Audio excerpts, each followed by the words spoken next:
Not a second early or late. How dare he? Oh, that's funny. All right, there we go. I do this? I I did. beat Borderlands 1, 2, and 3, and at the recommendation of my older brother, I also just beat Wasteland 3. Wasteland 3, isn't that like a full ass RPG? Yeah, it's a CRPG. Did you look at or play or know about Wasteland 2 or 3? No, about to say the only one that I'm even remotely familiar with is Wasteland 3, and even by that standard, not by much.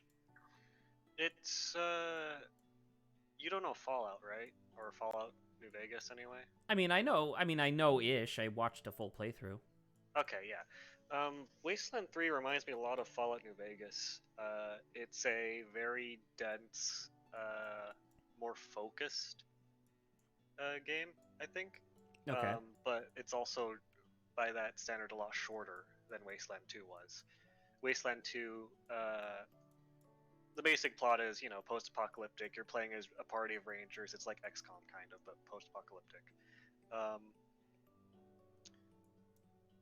Wasteland 2, which I played but didn't beat, you go around a huge stretch of Arizona land on foot, slowly stumbling through random encounters from quest objective to quest objective through a relatively unbalanced and exploitable system where Okay. uh, intelligence gives you more XP in general and more skill points every time you level up, and charisma gives you more XP from quest rewards. So why wouldn't you just go intelligence, charisma?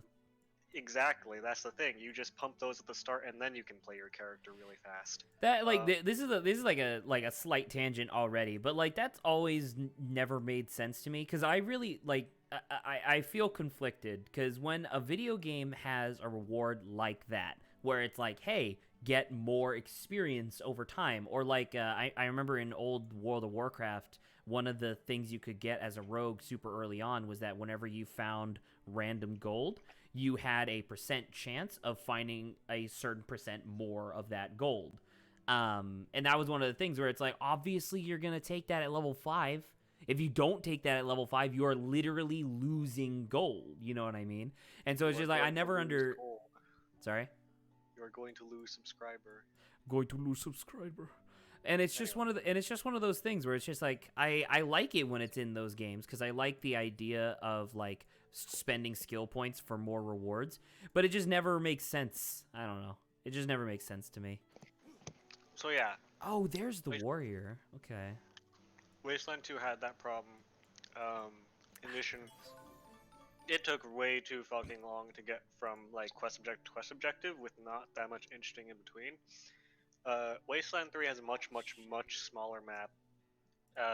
There are random encounters, but they're very easy to skip, and the side quests are much better designed and interesting. And it still at core has similar like design, but I think it fixes a few things. Like, for example, intelligence doesn't just give a global modifier to XP anymore.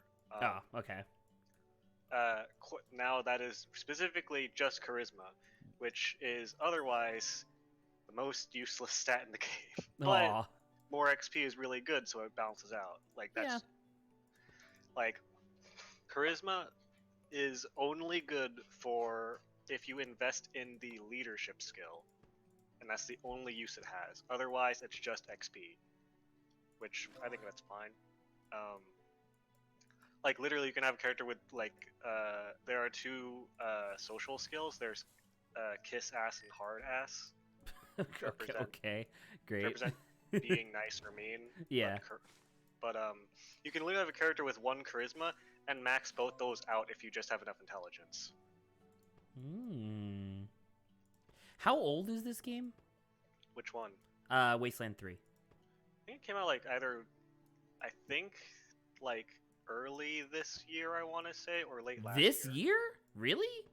It's pretty recent, yeah. Wow, I must be thinking of a different game then, because like what? Because I thought like whatever Wasteland game I'm thinking of, I thought I've heard it. Like I thought I've been hearing about it for like years. Oh yeah, no, Wasteland 2 came out a while ago. Oh, maybe I'm thinking about Wasteland 2 then. Probably.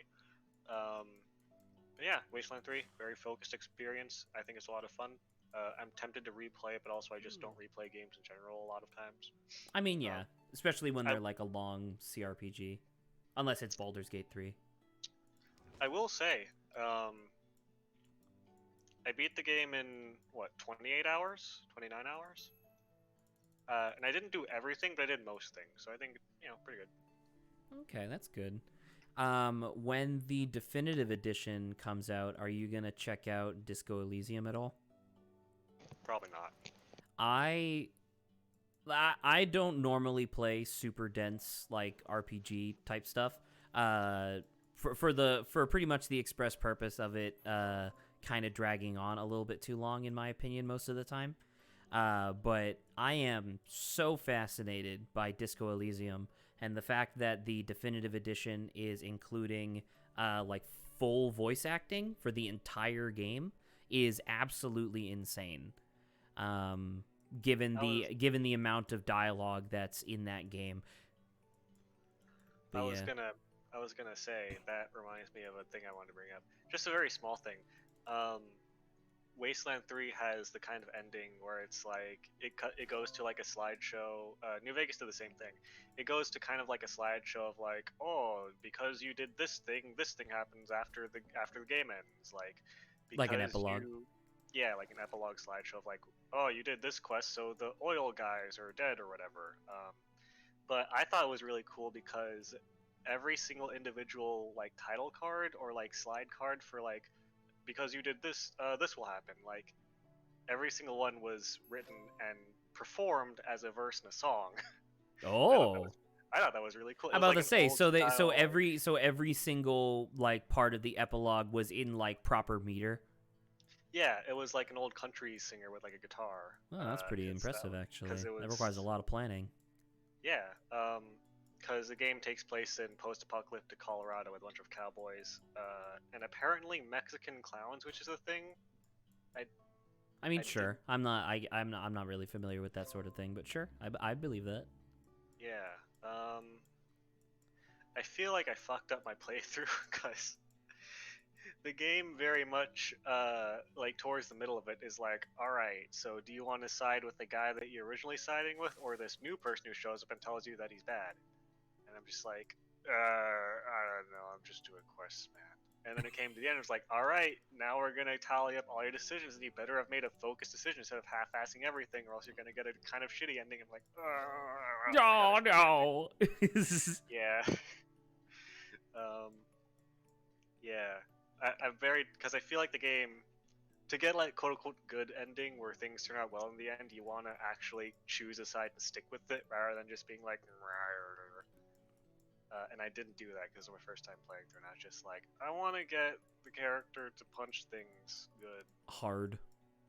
Or I want to get the character to Rudy Tooty point and shooty with pistols. You know, like a true American. That makes sense. Yeah. I will say that a very deceptive thing the game does, and I'm not sure why they do this. I guess I could see why, but I would prefer the alternative, which is at the start you make two characters. And I'm like, all right, cool. I'm gonna make two characters, and I'm gonna assume that I'm just playing as these two characters. And then like after you finish the tutorial, the game's like, okay, cool. You can recruit up to 2 NPCs, and you can make 2 more characters. And I'm like, but I already leveled multiple times in the tutorial and planned as if I was just gonna have these 2 characters. That's a little weird. So now they're just kind of shitty jack of all trades, and everyone else is gonna be a specialist. A party of 6 people. In a game where specialization is heavily rewarded over jack of all tradesing. So after I finished tutorial the first time, I scrapped that playthrough and made another one where I actually started a specialist. Which again, I was again a little bit screwed over because like I made my 2 specialists, and then later on after I recruited 2 more specialists that I made, and then the game doesn't let you make more characters, but lets you recruit other NPCs. There's I think like 3 or 4 potential recruits you can get, and it turns out the ones I had available to recruit overlap skills with the characters I made. Oh. I was like, oh shit. Yeah, you know, perfect. Exactly what any die-hard CRPG fan would want. Skill overlap.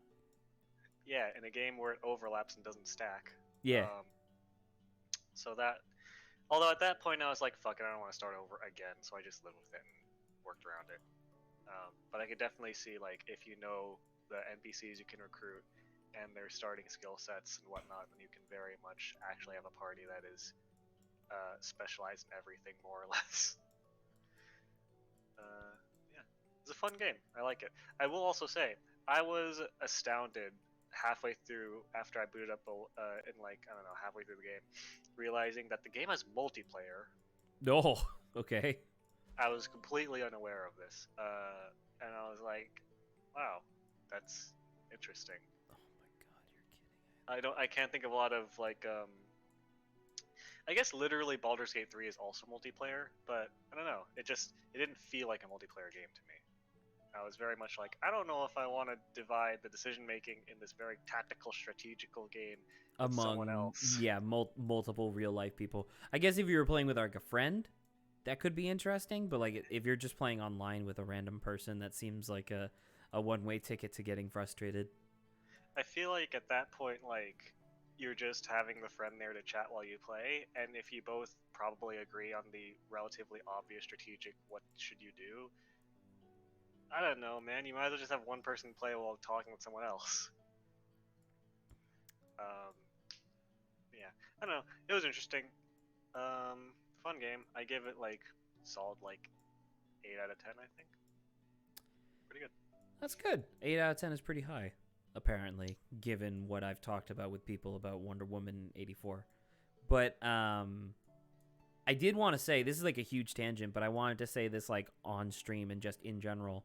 Lawrence and I had talked prior about me reopening the Banter Ideas channel, which is essentially just supposed to be like a notepad for if anybody who's going to be on stream at any point has an idea for like something they want to talk about, they can put it in there. And all day today, because I knew that we were going to be, doing a stream like for about 2 hours. And I was like, all day I was thinking of like, oh, that'd be something interesting to talk about. That'd be interesting. And then literally the second I pull out my phone, instantly forget. And I was so pissed. I had and like I don't remember what any of the topics were, but I remember each topic being like, yeah, I could talk about that with Adrian for like 40 minutes and then like just gone. And I was so annoyed. I like how your reaction to forgetting stuff is like I'm pissed because Well, it's very relatable. Well, because it's like normally I actually quite enjoy having the ability to just forget things because then I have like a good excuse for when I don't actually want to remember something.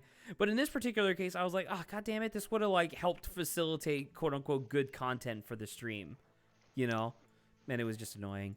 But there was that, and then I also wanted to take a brief second. Well, I guess it's actually not a topic of conversation, depending on how much you already know.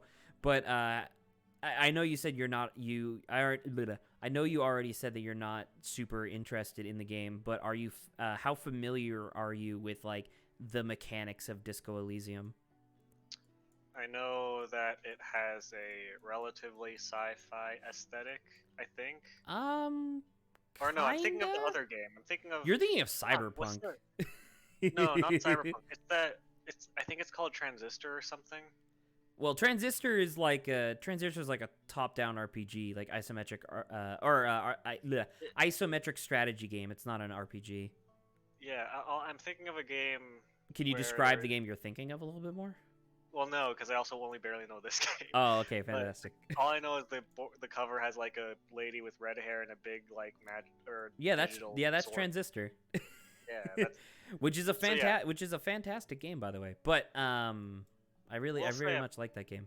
But that's definitely more my speed. But anyway, so talking about like Disco Elysium, I'll start describing it, and either you'll be like, oh, that's what you mean, or you'll hopefully be interested, I guess. I probably don't know it, but I will say that much like Cyberpunk, not even like the necessarily any mechanics tied to it or whatever, but just the setting and aesthetic of Cyberpunk is not very Cyberpunk like sci-fi, that stuff is just not generally interesting to me. Because like I don't have a problem with sci-fi settings. I think that that's fine. But there's something about the like for example, one of the things in Cyberpunk, because I've been watching a few YouTubers like play until they get bored, which is like 4 episodes Oni included. And it's one of those things where, like, the fact that, like, every character that you talk to, they're like, ah, yeah, the flatheads, or like these guys are the grease brows, and these guys are the black fingers, and I'm like, why does every group need to have like an overly like, I don't know, like it sounds like a These guys are the small dicks. Yes, very much so. But it's the, I don't know, it's the sort of thing where it sounds like a guy from the 90s trying to come up with cool names, and it's just like, I don't know, there's something about it where it's not a world that I would want to live in, so I just don't like the setting. Not that every setting that I like is a world that I want to live in per se, but yeah, there's a lot of that I don't like. I want to say, you know what that literally reminds me of? What? How fucking every like dwarven clan name is just a compound word. That's largely because of like Tolkien influence, but yeah. Right, but like fucking the sweat brows, the stone shields, like it's literally the same thing. Oaken shield. Oaken shield, stone shield, like gold crown. Yeah, it's literally the same thing. So you're just describing sci-fi or cyberpunk dwarves. I guess so. I guess it's sort of the same thing. But anywho, what was I saying? Oh yeah. So the setting of Disco Elysium is kind of it's kind of like slightly futuristic post-apocalypse, if that makes sense. In the sense of like, it's not so futuristic that they have like flying cars or like tall buildings or whatever, but it definitely has like technology that we don't have yet. And I don't know, that setting is like pretty okay to me. I think that's really neat. But the main thing that I think is really fascinating about Disco Elysium is that you do have a partner character, because the idea is that you're sort of like a cop, but you're like a deadbeat cop, like one of those guys that's like constantly drinking and doing drugs while he's supposed to be solving murders. And you have a partner, but your partner doesn't really do a whole lot. Like, you talk to them every once in a while. But for the majority of the people, quote unquote, that you're talking to in this game, like i.e. your party members, are your stats that you have. Almost all of your stats are different. Here, like let me look this up real quick. Almost all of the stats that you have in Disco Elysium are like different aspects of your own mind. So let me find a list so I can read some of these to you, because they're really interesting. Elysium stats. Yeah. I put stats. Oops. All right. So no, stop. I don't want your stupid. God damn it. Oh my God! Just open it up. I think I hate the internet. I think settings-wise, it looks very similar to like Fallout or Wasteland, but the only difference is Fallen Wasteland. The only difference is like where in history is the aesthetic based off of loosely, because Fallout is based off like we got suits and we got like hats, whatever. Disco Elysium is obviously based more modern era than that. Like slightly futuristic, whereas as you just said, like Fallout is like, because in Fallout the idea is that the world's end happened in like the 30s. Right. So it's like everybody kind of, society kind of just stopped there. Right. So I have the list of what you calls it stats that you have in Disco Elysium. Keep in mind, each one of these stats is a character that you have internal monologues with, and these are the characters that will like give you information about like the world around you, and also are just not exactly constantly talking per se, but will have things to talk about. So you got logic, encyclopedic knowledge, rhetoric, which is rhetorical knowledge, drama, conceptualization, visual calculus, which is your ability to like determine distance and like where things are going to fall. This is a new category. You have volition, inland empire, empathy, authority, assert decor, suggestion. We now move on to the next category, which is like physical stats. You have endurance, pain threshold, physical instruments, which is like the ability to properly use your body. You have electrochemistry, which apparently is one of the most fun and interesting things to interact with in Disco Elysium, because electrochemistry literally just wants you to be high 24/7. So he's constantly telling you to do like heroin and to like lick alcohol off of truck stop bathroom seats. You also have Shivers and Half-Light. And then the final like category, like super category, is like dexterity type stuff, I guess. I.e. hand-eye coordination, perception, reaction speed, savoir-faire, interfacing, and composure. All of these things that I've illustrated so far, I believe that's 20 things overall. Correction, that's 24. Each one of those is a character that you can have like full-on dialogue with at any moment because they're in your mind. And I think that that's super interesting.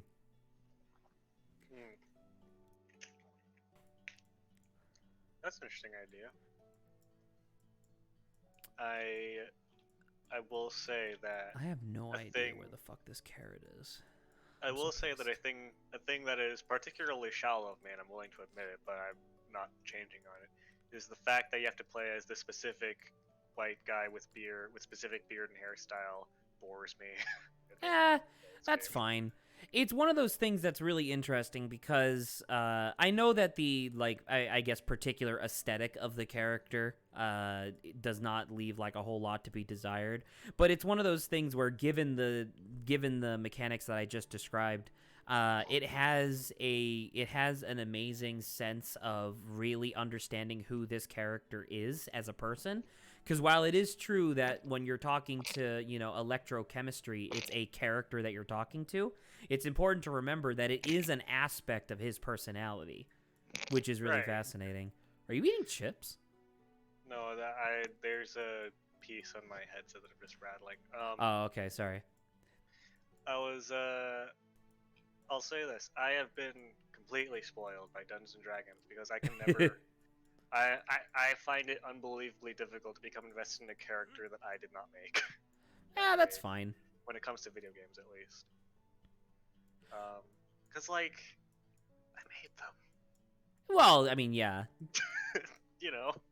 Like, I don't give a shit about Fox Guy McWhatever hair over there. I want to play as my own character that I made. I want to play as Frumpy Nuvkins. Yeah. The Dwarven Artificer. Well, his name wouldn't be Nupkins. It'd be fucking like Nupkin Clan or Nupkin Shield. Or whatever. Nupkin Shield. They can't all be Shield. From what are you talking about? Everything is. If I made a D&D setting that was like high fantasy, every Dwarven clan would have Shield as the second name. To the point where you'd find the Shield clan. My dwarf's name is Pock, and his last name is Emmonshield. I don't get it. Oh. I'll give you a second to see if you can get it. Emmon? It's Pokemon Shield. Oh, okay. So first off, I knew it was Pokemon. And I was like, what the fuck? What does that have to do with anything? And then I totally forgot that Pokemon Sword and Shield is a thing. Oops, my bad. Dropped the ball on that one. So I wanted to talk about something else as well. So yesterday, which is kind of nuts, by the way, that I'm going to be streaming, because including today, I'm going to be streaming for 5 days in a row, which is like the most consecutive times that I've like streamed before, which will definitely not become a regular thing because, oh my god, do I have stuff that I'm supposed to be doing instead of this. But yesterday we finished the second session of the SCP campaign, and first I noticed. What do you mean you noticed? I saw the call populated the other day. It was really good and really fun. The kind of problem that I'm having at the moment is because this isn't exact. I guess this is GMing rather than DMing since it's not specifically Dungeons and Dragons. But I'm kind of having difficulty at the moment trying to figure out or find the balance of writing things that are supposed to happen and then also letting the players, i.e., like Grant and Dave and them, like figure out what they want to do at any particular moment. Because obviously the players come up with some really creative solutions that I'm absolutely floored by sometimes. But then other times, I kind of just like clearly pull shit out of my ass, and I'm kind of flying by the seat of my pants, and it's really stressful. But things go pretty well, I think, most of the time. That's always an interesting thing with DMing. It's one of those things. I really enjoy it because I like telling stories and then having people respond to the stories directly. But the thing I specifically wanted to talk about, and I mean, not that you care about SCP or the campaign at all, but I guess it's kind of spoilers. But Grant, if you're listening to this, don't. Grant was in the session. Oh. Grant meant spoilers for like if you're gonna play the SCP thing again. No. I guess I meant spoilers because I know that Saba sometimes recommends the VODs to her friends and stuff like that, and I didn't know it because like apparently some people are interested in seeing because Lawrence and I are supposed to do like a collaboration at some point where I edit just the audio for the SCP sessions into like smaller chunks, like very small chunks, and then Lawrence is gonna do an animatic for them because there's a lot of really cool moments that happen. But anyway, the thing that I wanted to talk about more specifically was that I had an idea because Grant was really keen on meeting this one particular SCP, and that SCP is literally just God, like God in general. And so I knew that he was really jonesing to meet that SCP, and so I kind of corralled them towards this one corner of the map so they would encounter him. And it just so happened to coincide with being the very end of the stream, and I was like, I gotta end this off big. And I look at my sheet of paper of like possible things that could happen, and there's this thing in the SCP lore where there's like fractured timelines. And so there's a fractured timeline in the SCP like mythos where the Antichrist confronts God, and either the Antichrist successfully kills God and the world like falls into chaos, or they don't successfully kill God and whatever. And I was like, okay, that'd be really interesting to see how that would work in like a tabletop setting. And I kind of made the decision at the very last minute, but I realized that if you just had the Antichrist show up and just shoot God with a gun, that wouldn't really make any sense, because then why wouldn't God just like bring himself back to life or make the gun disappear or whatever? And so I was like, yeah, that's not just a gun. The gun is like glowing. Like instead of it, like imagine like a gun made of pure light, so it's like glowing in pure white, but instead of it being made of light, it's made of like pure darkness. That's what I described it as. And I was like, yeah, that's a bullet to kill God. And I made it very clear to everybody, like, you can let this happen. You can let God die. But if you do, the next 2 sessions are going to be fucking chaos because there's not going to be God anymore. And Lawrence was like, okay, well, I'll jump in between and protect him. And I'm like, that's sort of what I wanted you to do, but this is kind of intense. And long story short, Lawrence's player character has been vaporized from reality. And I felt kind of bad about it because not only was it Lawrence's character, but it's also like a named character within the SCP lore who is really fun. And it just so happened to be Lawrence was the one who like sacrificed himself. And I'm like, there are consequences to this sort of thing, but I couldn't just tell you that you were going to be vaporized forever, so I'm sorry. And I both feel because everybody was like really somber after that, and I asked like, is this okay? And everybody was like, yeah, that was a fucking cool ending, but it's just a shame that Dr. Bright's dead. And I was like, yeah, I don't feel super great about that. That actually, I had a strangely similar experience in one of my D&D games. Not thematically, as in dude, by the way, slight interruption. I can't find any of this shit. I'm looking for a fucking carrot, a fucking Spartan helmet, and then an orange. Like I don't even know what this is, and I can't find anything. Looks looks like you're in northern medieval Europe, which is not the place to find a Spartan generally. You No, wanna I live mean, in Mediterranean. I mean, correct. So you'd think that it'd be relatively easy to find that helmet. Like, so the idea behind this Try game is that it's Where's Waldo, like I said, it's a seek right. and find. But when you hover over the things you're supposed to look for, they give you like clues. So like Try, as the try try heading really, really far southeast of the map. Maybe you'll head to the yeah, Mediterranean. maybe I'll find the Spartan there. Anywho, keep going about your thing. I was gonna say, cause I I'm DMing a game, and the theme Oh, is wow. that you're all in the underground. There's a bunch of bad, evil guys here, and you're trying to escape because it's a horrible place to live. Um, the party's like, okay, well we know there's a village of fish people nearby, so we'll go see if we can reconcile with them because they just escaped a prison that they were going to be like sold out to as slaves. And they're like, we're on the run, we need supplies, we need to find a way out. Let's go see if we can part these fish people. And I'm like, all right, so the book says, because I'm running off a module, and I'm like, all right, the book says if they get captured by these fish people, X, Y, and Z is supposed to happen, and that drives the plot forward. And I'm like, all right, cool. I'll just throw these encounters at them, expecting them to be either be captured or to escape or whatever. Mm-hmm. So they fight. They do a lot better than I expected them to, which is fine. Although one of the party members, a goblin, is knocked unconscious, and the battle, the ambush, happens by a river because they're fish people. And so I explicitly stated earlier in the fight, like, hey, you know these guys are trying to capture you alive. They're not trying to kill you immediately. So one of the fish people takes the unconscious goblin PC character and starts swimming while holding like the PC over their heads over the water so they don't drown. Okay. And he starts getting away because the fish people can move a lot faster in water than the PCs can move on land, or on water, obviously.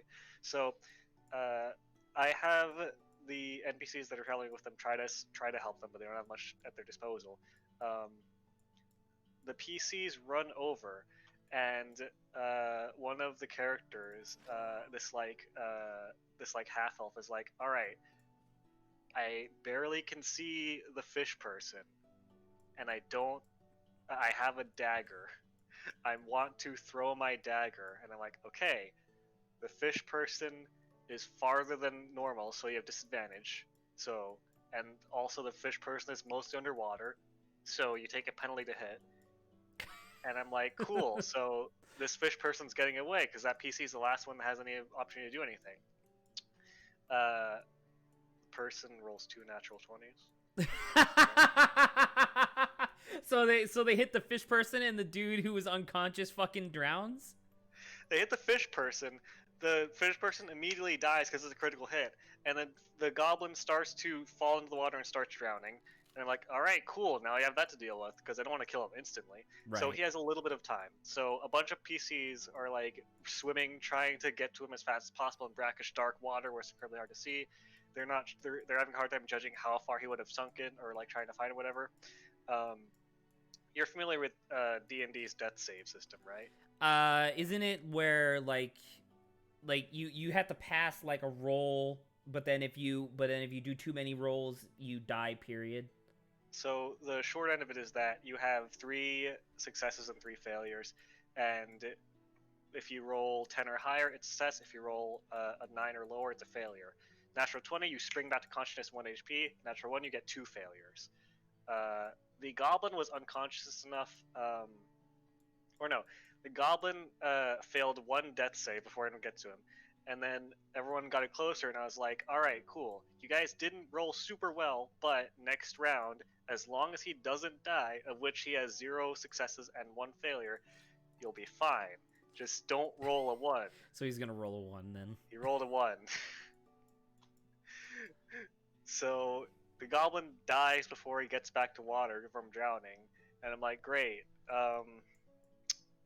Cool. So now they don't have any real reason to go to the fish village because they're like, oh, not only do we know that they're hostile and trying to capture us, they already killed our friend. They don't have leverage anymore. He's dead. So I'm like, cool. So that's just a bunch of stuff that's gone to waste now. But that's fine. That's the life of a DM. I'm living with it. I already talked to the player. He's making a new character. it's whatever. I know that this is the sort of thing that happens on occasion when you're doing tabletop stuff. You know what I mean? I get it. Like if death isn't on the table for the player characters, then there's obviously like very little conflict that exists unless you like make it environmental or societal. And so one of the things with the SCP stuff in general is that there's a lot of SCPs that will just kill you very quickly.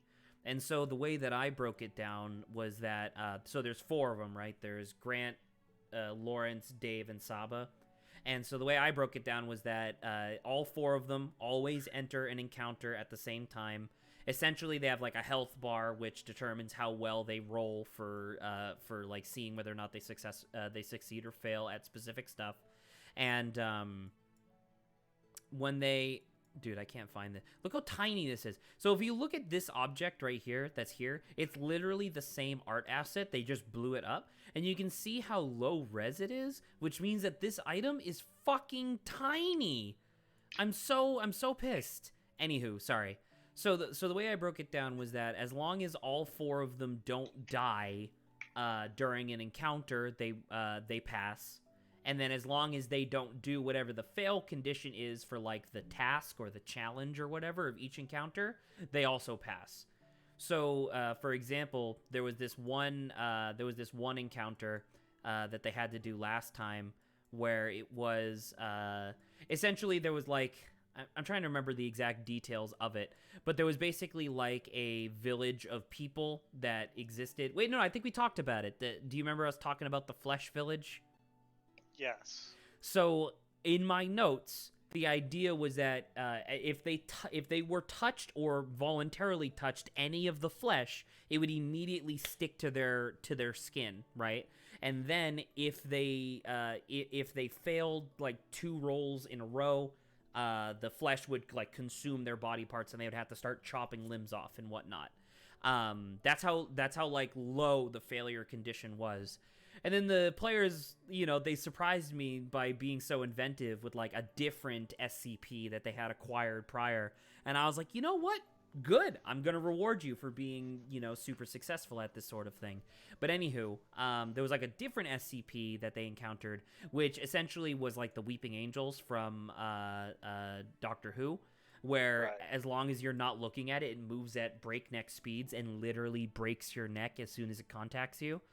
Isn't that the famous one? That's the most famous MC. That's the most famous SCP. MCP. MCP, yeah, and that's the most famous MVP.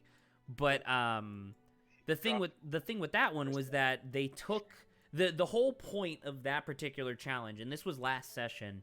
The whole point of that particular challenge was that they had to make sure at every moment they had at least 2 people looking at the SCP, so that way they could like blink back and forth without like losing eye contact with it.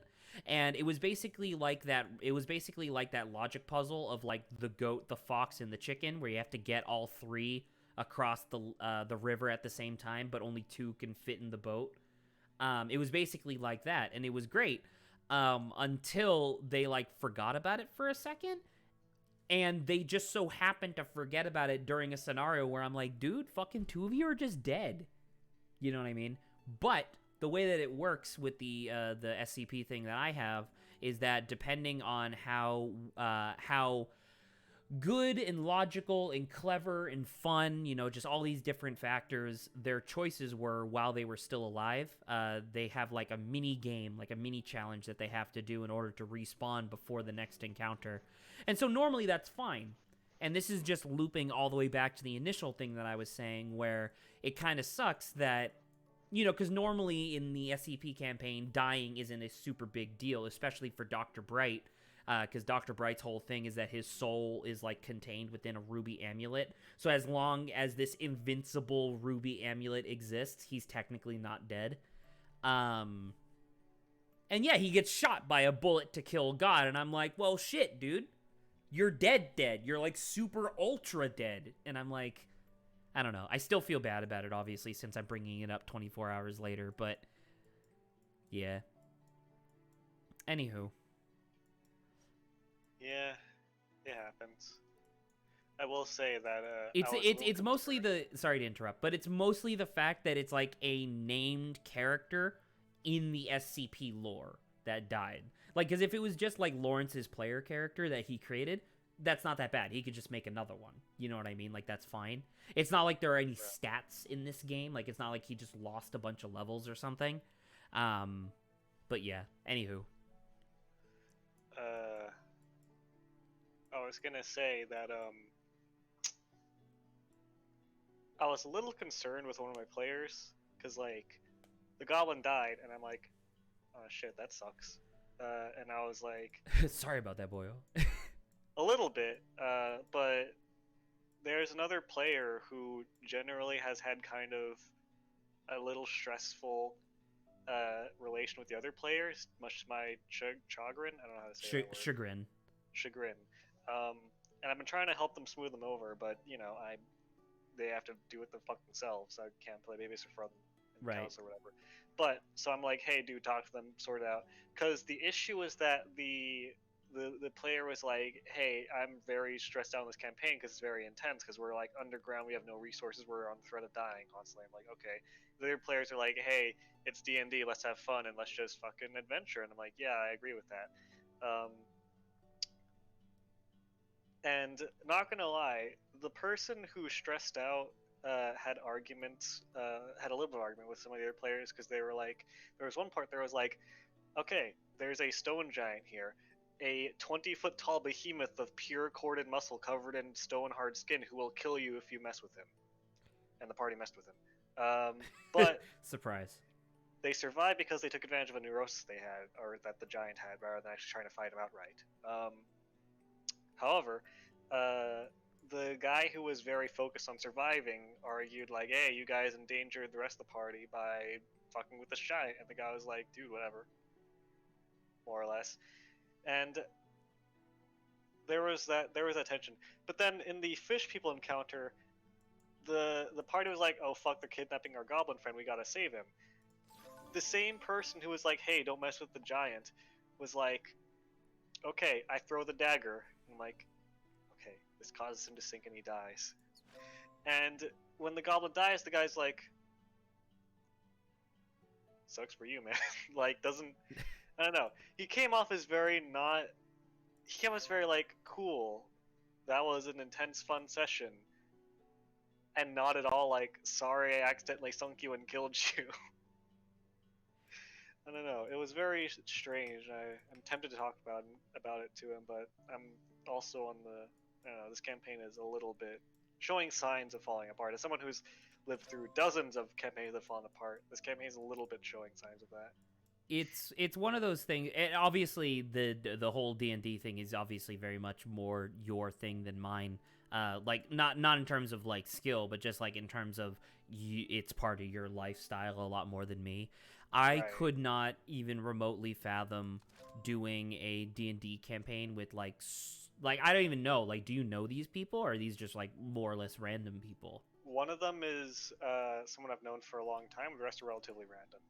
And so like that's the sort of thing that I'm talking about, where like I know that that's how you like meet new people, because you know everybody you know in your life used to be a stranger, but like I don't know, I would be like the minute that like I don't know, the minute that I start picking up on like, yeah, the people might not be having a ton of like a super lot of fun in this moment, I would be like, yeah, I'm gonna like talk about this to you specifically just to make sure that we're all okay and stuff like that. Like, I don't know, I'd be really overstressed about it. That's why the only stuff I've ever done was like with where you know I knew everybody who was in the group.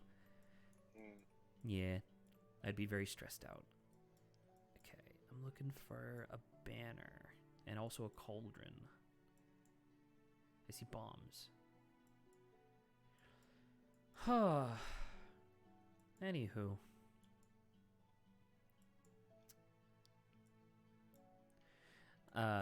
I guess it's just kind of like a thing to talk about in general. But since I was already on the topic of like things that I feel like kind of bad about, so I said earlier that because we can't all get together for New Year's, we had like a very small family Jackbox game, and my mom was gonna join us, and It took a little bit of convincing, but I was like, yeah, you should like join me upstairs. I'll like set everything up so that way you can hear and we can all talk and whatnot. Like I had like a push to talk system going through Zoom, so it was like, it would be fine, and everything was all great.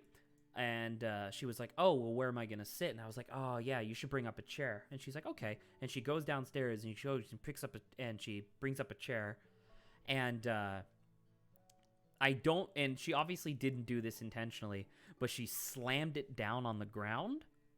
So A, it was loud, and then B, she also just so happened to do it directly on like a few cables that I have like I there. thought you were gonna say your foot. No, not my foot. Definitely not my foot. Otherwise, I would have yelled for different reasons. But it was directly onto like a few cables that I have, and these might not necessarily be like super essential cables, but they are definitely cables that I want to make sure aren't damaged. And so my initial instantaneous reaction is, "Oh my God, what are you doing?" You know what I mean? Because she like slams it on the ground. She immediately takes this extremely personally and not only like throws my door shut, like slams it shut. I hear her like yelling as she returns to the living room downstairs, being like, I can't stand it when you try to embarrass me like this, and how dare you, yada yada blah blah blah. And I'm just like, Oof. dude, I don't know. I That's, don't. that reminds me a little bit of a time where Is there Banner Lord? Oh, just rest in just peace. general Oh, faux right there. pas or vocal arguments with family. There was one time it was my birthday. We were celebrating my birthday with my little brother, my older brother, my mom, and some other people, most of my little brother's friends. Oh, look at the wizards. Hell yeah. Stone Circle, you sure those aren't druids? Oh, I guess they are druids. But yeah. Oh, dude, look, a Pokeball. So it was my birthday. We're celebrating at Golfland because we live near there and it's relatively cheap compared to I guess other venues. And I don't know, it's kind of we just go to Golfland once in a while. I mean, that's but, fine. Yeah, you don't need to validate that. That makes sense. We were at Golfland. It was the last hole, and my older brother was doing mini golf. He was putting up to swing. My older brother does not follow the rule of you have to keep the head of the club below your knees. Yeah.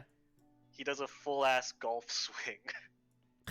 And he's also a 6 foot tall behemoth with several like belts in varying martial arts, so he is not a weak person. He full normal golf lifts the club over his head.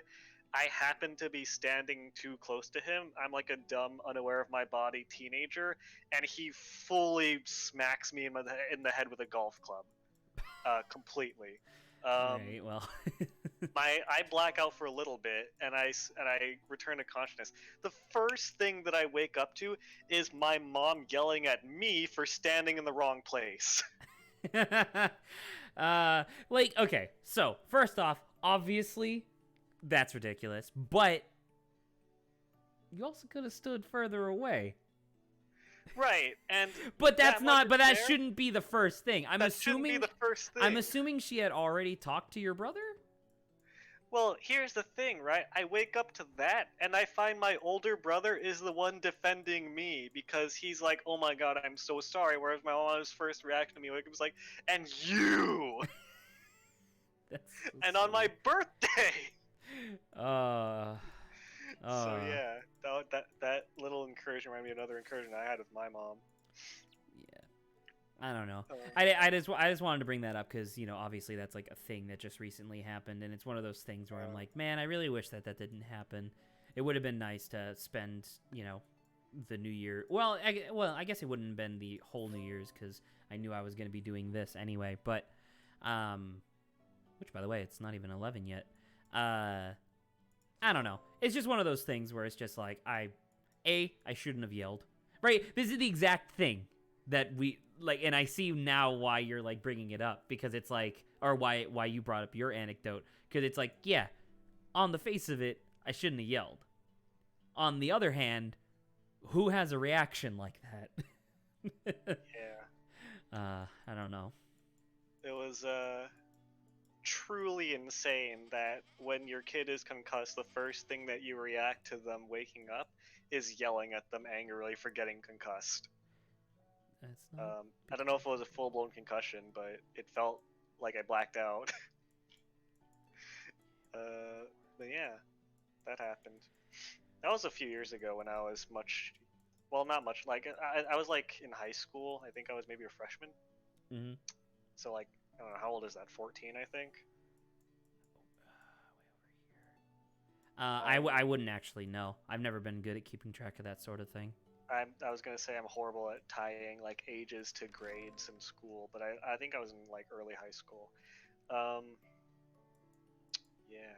Speaking of spending New Year's, if I remember correctly, I spent last year New Year doing literally nothing of interest, and then the only New Year that really sticks out to me in recent memory that I can remember clearly uh, is fucking. It was midnight, and I was like, "Fuck it," and I left my house and walked down the middle of the night, like a mile and a half to go to a nearby Denny's and just eat dinner alone there. And then I went back to my house because everyone else was asleep, and my mom was, I think, out doing something or celebrating something or other with her friends.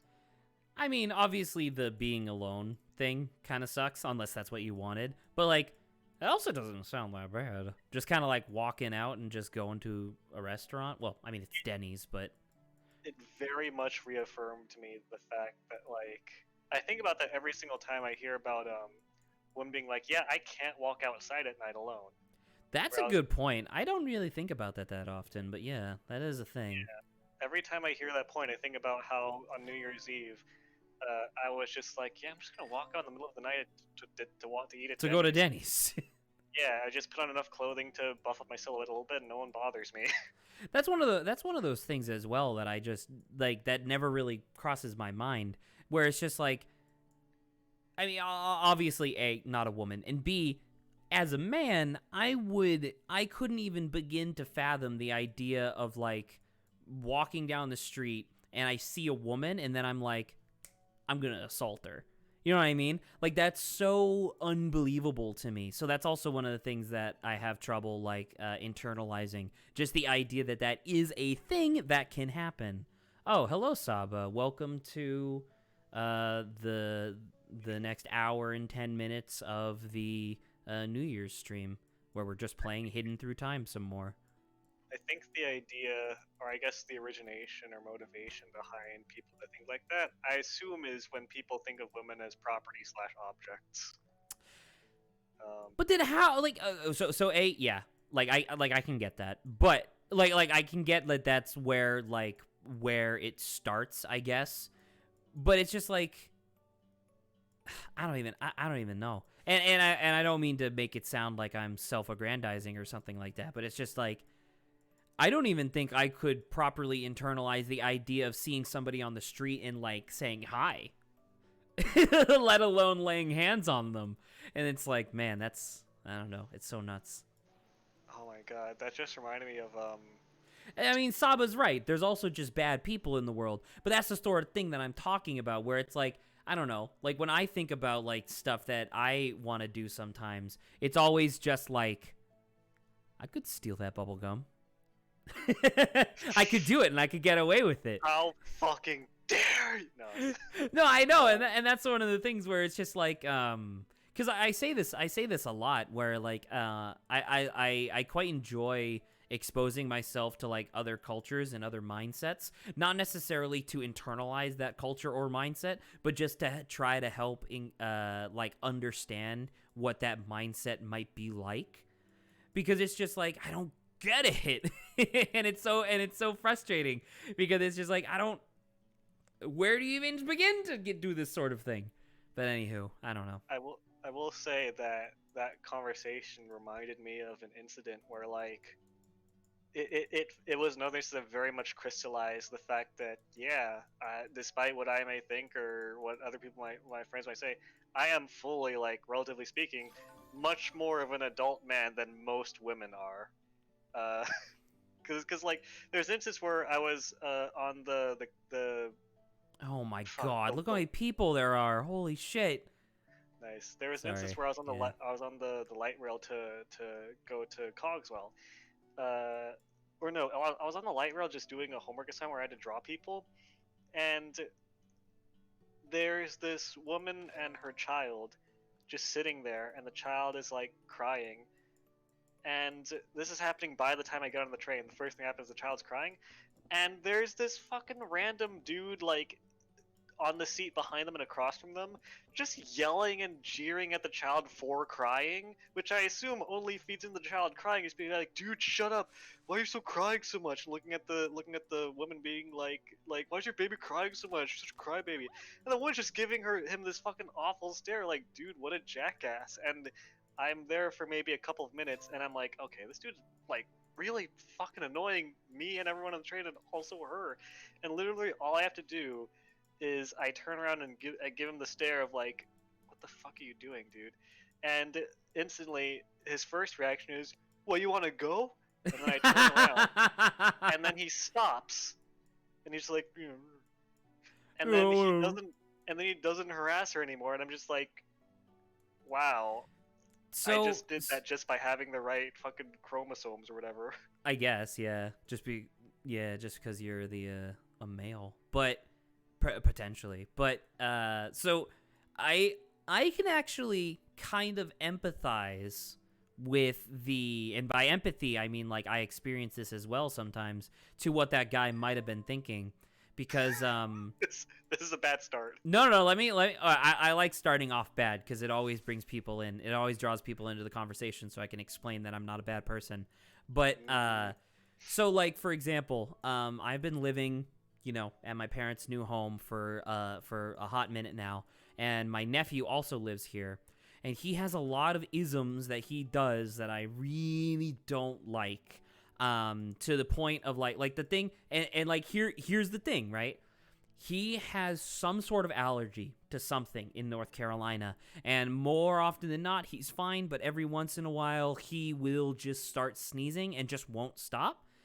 And it's one of those things where I'll be in here playing a game, and he's in the other room, and I can still hear him, but it doesn't affect me whatsoever, and I can feel, like, anger welling up from inside of me. And depending on how many times he sneezes in an evening, there have been some times where I want to just go like, "Gavin, stop!" You know what I mean?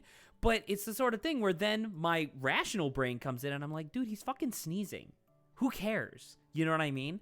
And so it's like, I'm wondering if prior to you getting on the light rail, the kid was like, I don't know, making noise or whatever.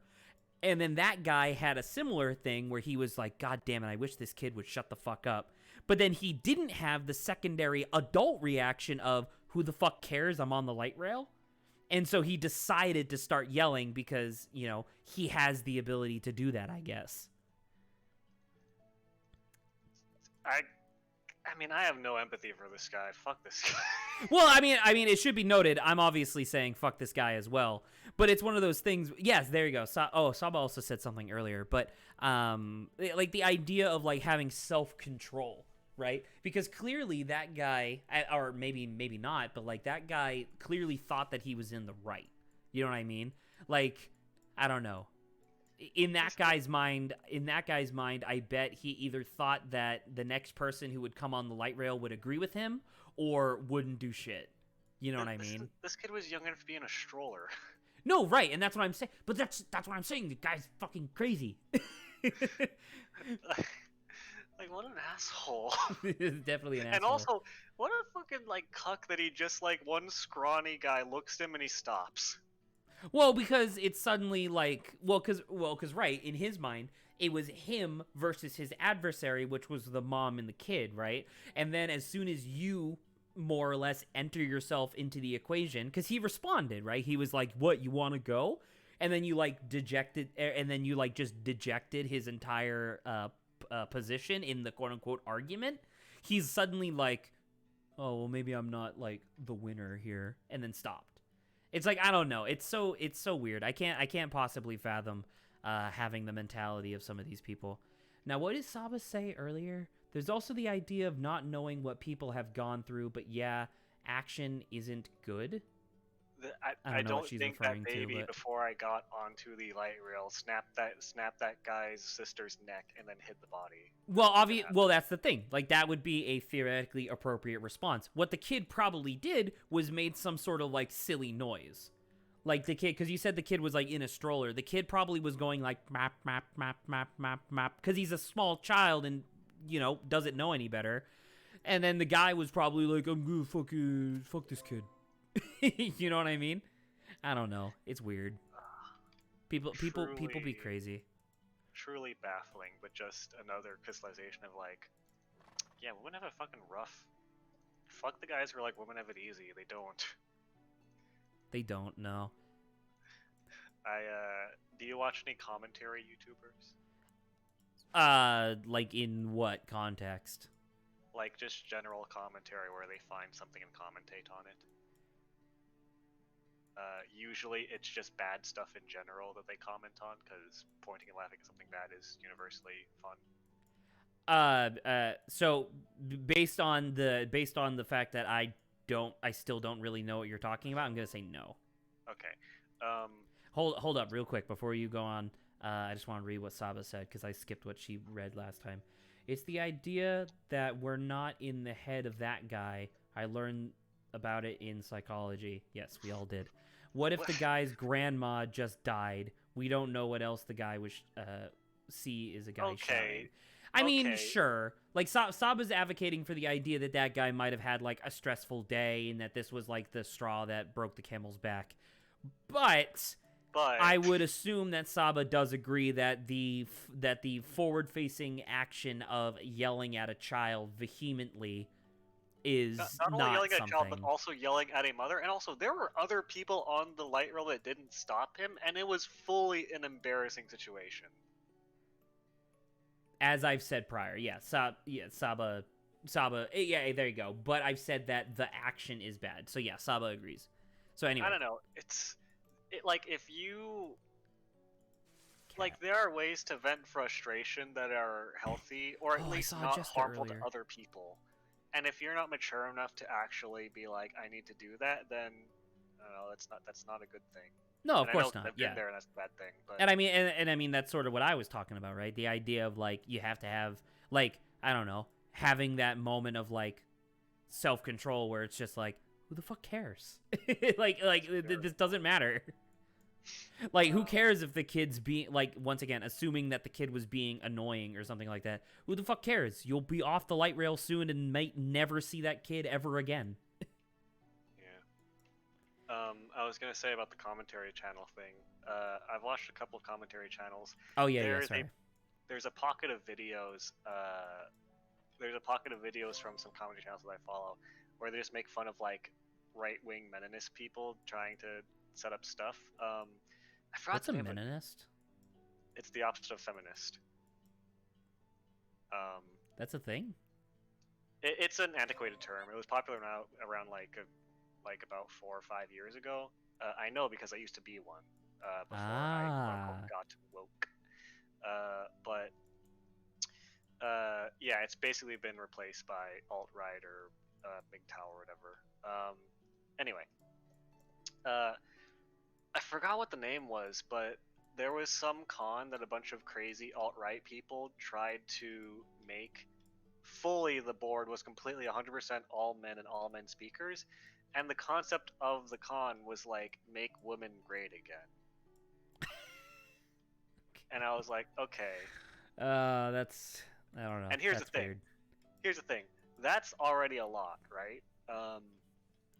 The idea of like, hey, we're gonna have a con to like help women return to their just roots and like that. I mean, oppress them and return to under our boot heel.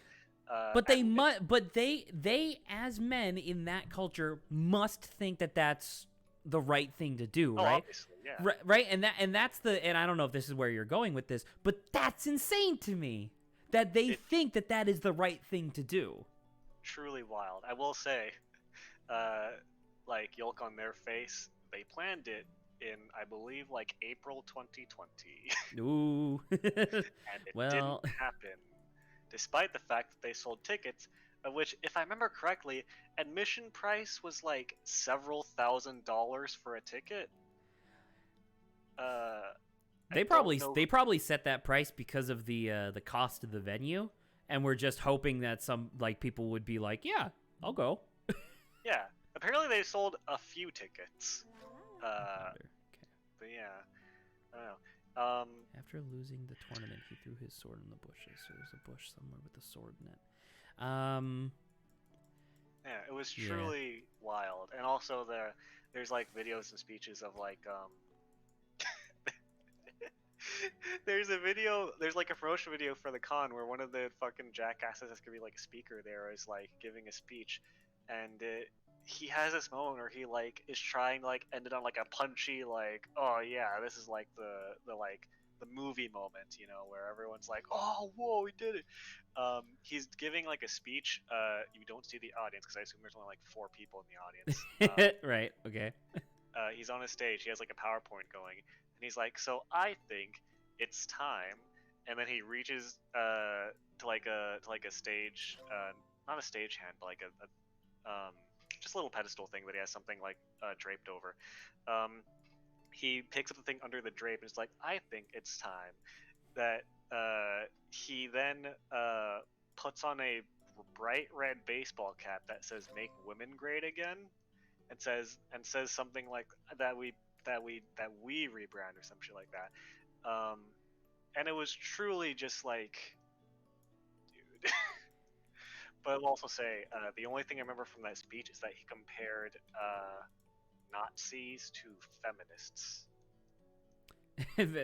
Thus the term feminazi. That's the term feminazi.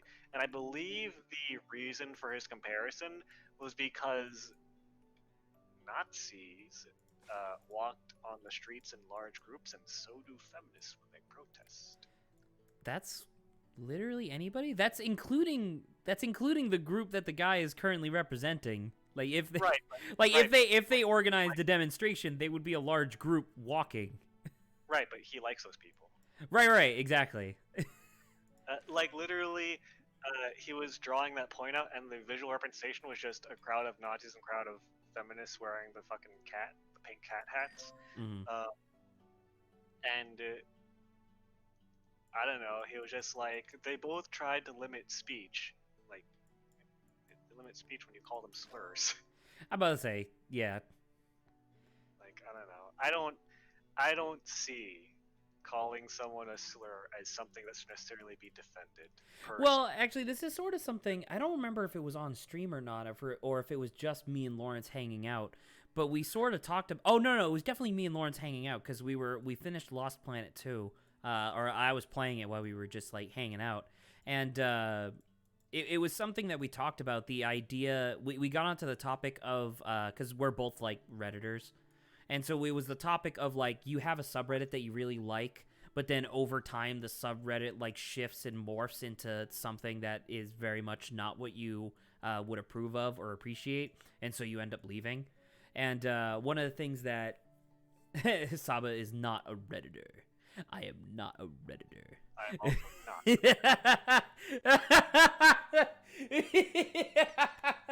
I am not a Redditor.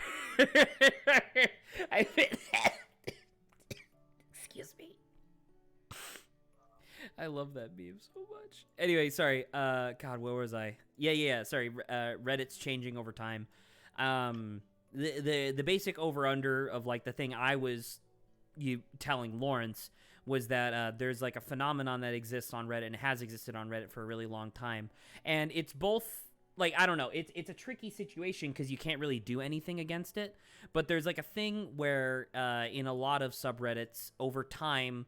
The regular people, quote unquote, who like enjoyed that subreddit will move on and do other stuff, which leaves behind. So like essentially, think of it like this. So, you know what? I'll give you an example. How about that? So there was a Reddit that I was a really huge fan of called Political Compass Memes.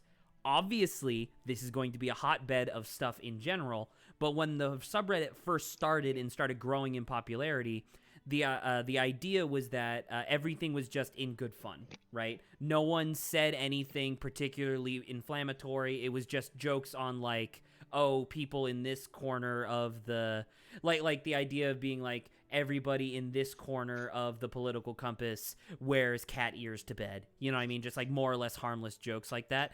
But then obviously in this particular case, over time it gets more and more extreme in terms of like the jokes that are being made.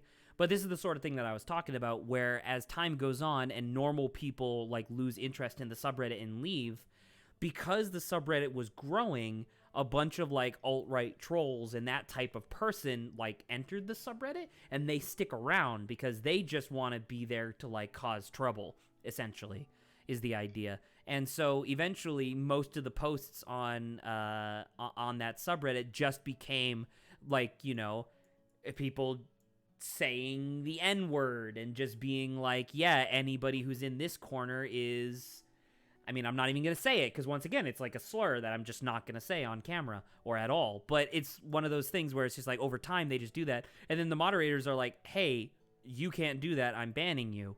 And then all at once, all of those people say, but it's free speech, though. And how do you argue against that? Like, just be like, they are saying, you know, pejoratives and things that you're just straight up not supposed to say. Like, they're saying shit like, you know, kill all the Jews because lol isn't that funny. The argument is that Reddit isn't subsidized by the government and therefore doesn't have to abide by government enforcement laws. Like, it's the whole thing of, yeah, Reddit's a private business, therefore does not have to uphold to government laws of, like, the government can't stifle free speech, but you're free to go to a different website if Reddit bans you. No, right. And so the point that I'm saying is not Reddit specifically, like not Reddit the company. I'm saying the moderators of like these subreddits, and it's not this one in particular. I'm just using Political Compass memes as Right. as like an example. But like the moderators can't do anything against that, or under most circumstances can't do anything against that, because, you know, if you start cracking down on that sort of thing, which I think you should, it suddenly becomes like this place is like repressive and fuck you people and yada yada, and it like just leads to an infinite well of like horrible drama or whatever. I don't think it's that hard to be vocal about what I think is right. I don't like to believe in things as concrete, but I do think there are things as justice and goodness in the world, and there are things that are just evil. And that's like the thing, right? Is that anybody, like, yes, like we all obviously agree on that. We all obviously agree that just calling people NFs is not a good thing that you should be doing. Like, everybody agrees on that. But it's one of those things where it's just like, I don't know, like, where do you start drawing the line for that sort of stuff of like what you can and cannot be saying? I feel like there are some things where it's like, yeah, that's obvious, but then other things where it's like, well, that's just your opinion, man. I think part of it is reliant on what exactly you're moderating over, because with the government, that's where it's very much like you have to be more careful with it. But if it's a fucking private thing, like if it's your Reddit site that you're moderating for, if it's like a forum that you're on or whatever, you could like, be more specific about it, yeah. Yeah, that's just personal preference at that point, because that's a personal. I should note as well, just for the sake of posterity, that it's also just kind of part of Reddit culture that as soon as mods start cracking down on that sort of thing, it's looked negatively. Or like Reddit as a whole, as like a overall society, looks at that negatively because it's restricting free speech, regardless of whether or not it should have been restricted. And it's one of those things where that's just Reddit being not exactly great all the time. Festering cesspool. Well, that's the thing, is that there are certain parts of Reddit where it's really nice and it's just good. You know what I mean? And that's like the parts that I go to, or at least try to stick to over time. But like every once in a while, I don't know. Every once in a while, you get to a point where it's just like, man, I really wish that this place was different, because it's not the way it used to be. Every once in a while, you have a real Redditor moment. Redditor. A moment that's not very 100. Not very wholesome 100. All right. What did Saba say? Mature people will also see those people talking as just stupid and ignore it. Half of it is attention people getting from it, and that's why they continue. Yes, but Saba, the problem with that, and this is the thing that Lawrence and I were specifically talking about, is that like Lawrence was talking about the She-Ra subreddit, because that's a Netflix animated show that like we all really much enjoy, and we like that subreddit. But like that subreddit, and this is not as specific, like it didn't become political, but it became very agenda posty, if that makes sense. Like everybody on the She-Ra subreddit became Like essentially the reason why you went to the Shira subreddit was for people's like cool artwork and ideas about like where the show could go and stuff like that. And then as soon as the show ended, all those normal people left, and the only people that were left behind were the people that were like, yeah, the only legal ship in Shira is gay. If you have any characters that aren't gay, get the fuck out. You know what I mean? And, like, essentially the community, and we're specifically talking about Reddit here, but the community becomes so toxic and just not what you want, and that's just really disappointing. So you're right. If you don't like what the Reddit became, just leave and go somewhere else. Find a different Reddit that you like. But the idea of it being like, man, I really wish that this subreddit was the way it was like 6 months ago, because that was fucking dope. You know what I mean? But yeah. I want to say, going back to what Saba just said and is saying again, like, there's such a fundamental difference. Like, I can't comprehend someone with anxiety, or social anxiety specifically, doing stuff just for negative attention. Because, like, I fucking hate normal attention, let alone negative attention. Like, that's the thing, like, you said that you couldn't comprehend. Like, that's the thing that I can't comprehend. Like, people that do shit for negative attention. I've talked about them before, but there's like a YouTube group that has since broken up. Actually, about a year ago. The anniversary was only like last week, I think. The Super Best Friends, where part of the reason why the Super Best Friends like disbanded as a YouTube channel after fucking like 9 years of being around. One of the reasons that they broke up was that one of the main guys, Pat Boivier, he's like a stupid ass French last name that I hate, but he has leaned further and further and further as the years have gone on into this absolutely inane character that he portrays, but he portrays it in his normal life as well. Like even when there's no cameras on, he still portrays this character of saying some ridiculous inflammatory shit just to try to get people to react. You know what I mean? So, like, for example, they do a podcast, or he and one of the other members of the Super Best Friends still do a podcast every Monday. And on this last podcast, he just was like, yeah, you know Rare, like the people that made Donkey Kong and Banjo-Kazooie and stuff like that, all their games suck. And the thing that you say, it's like, well, yeah, okay, that's your opinion. You're obviously doing this to try and get a rise out of people. And then he just keeps saying it over and over, and then starts saying that, like, yeah, if you ever liked a Rare game, you're a dumbass. You know what I mean? And, like, if you liked any of their music, you must have shitty taste in music. And he just keeps doing this, and then lo and behold, you go on his Twitter as soon as the podcast's over, and it's just an absolute wall of him responding to people with like people being like, are you crazy? Like, what's wrong with you? And then he responds with it just being like, yeah, you must be some sort of like dumbass, you know what I mean, to like this sort of thing. And this is exactly what you were just saying, where you were like, I couldn't possibly imagine doing that. This is his entire personality, is just purposely trying to get people to, like, yell at him. And I couldn't possibly understand why you would want to do that. I mean, I guess I understand why. It's for numbers, but... Well, I mean, he's doing it because he has literally described before that it, like, gives him joy in his heart. It's sort of like I don't know how you feel about it, but like, can you go on YouTube and just watch cringe compilations? Sometimes, if I'm in a good mood. I can't do that because it physically hurts me, because I empathize too much with the cringe. You know what I mean? It physically hurts me. I can handle it a little better now.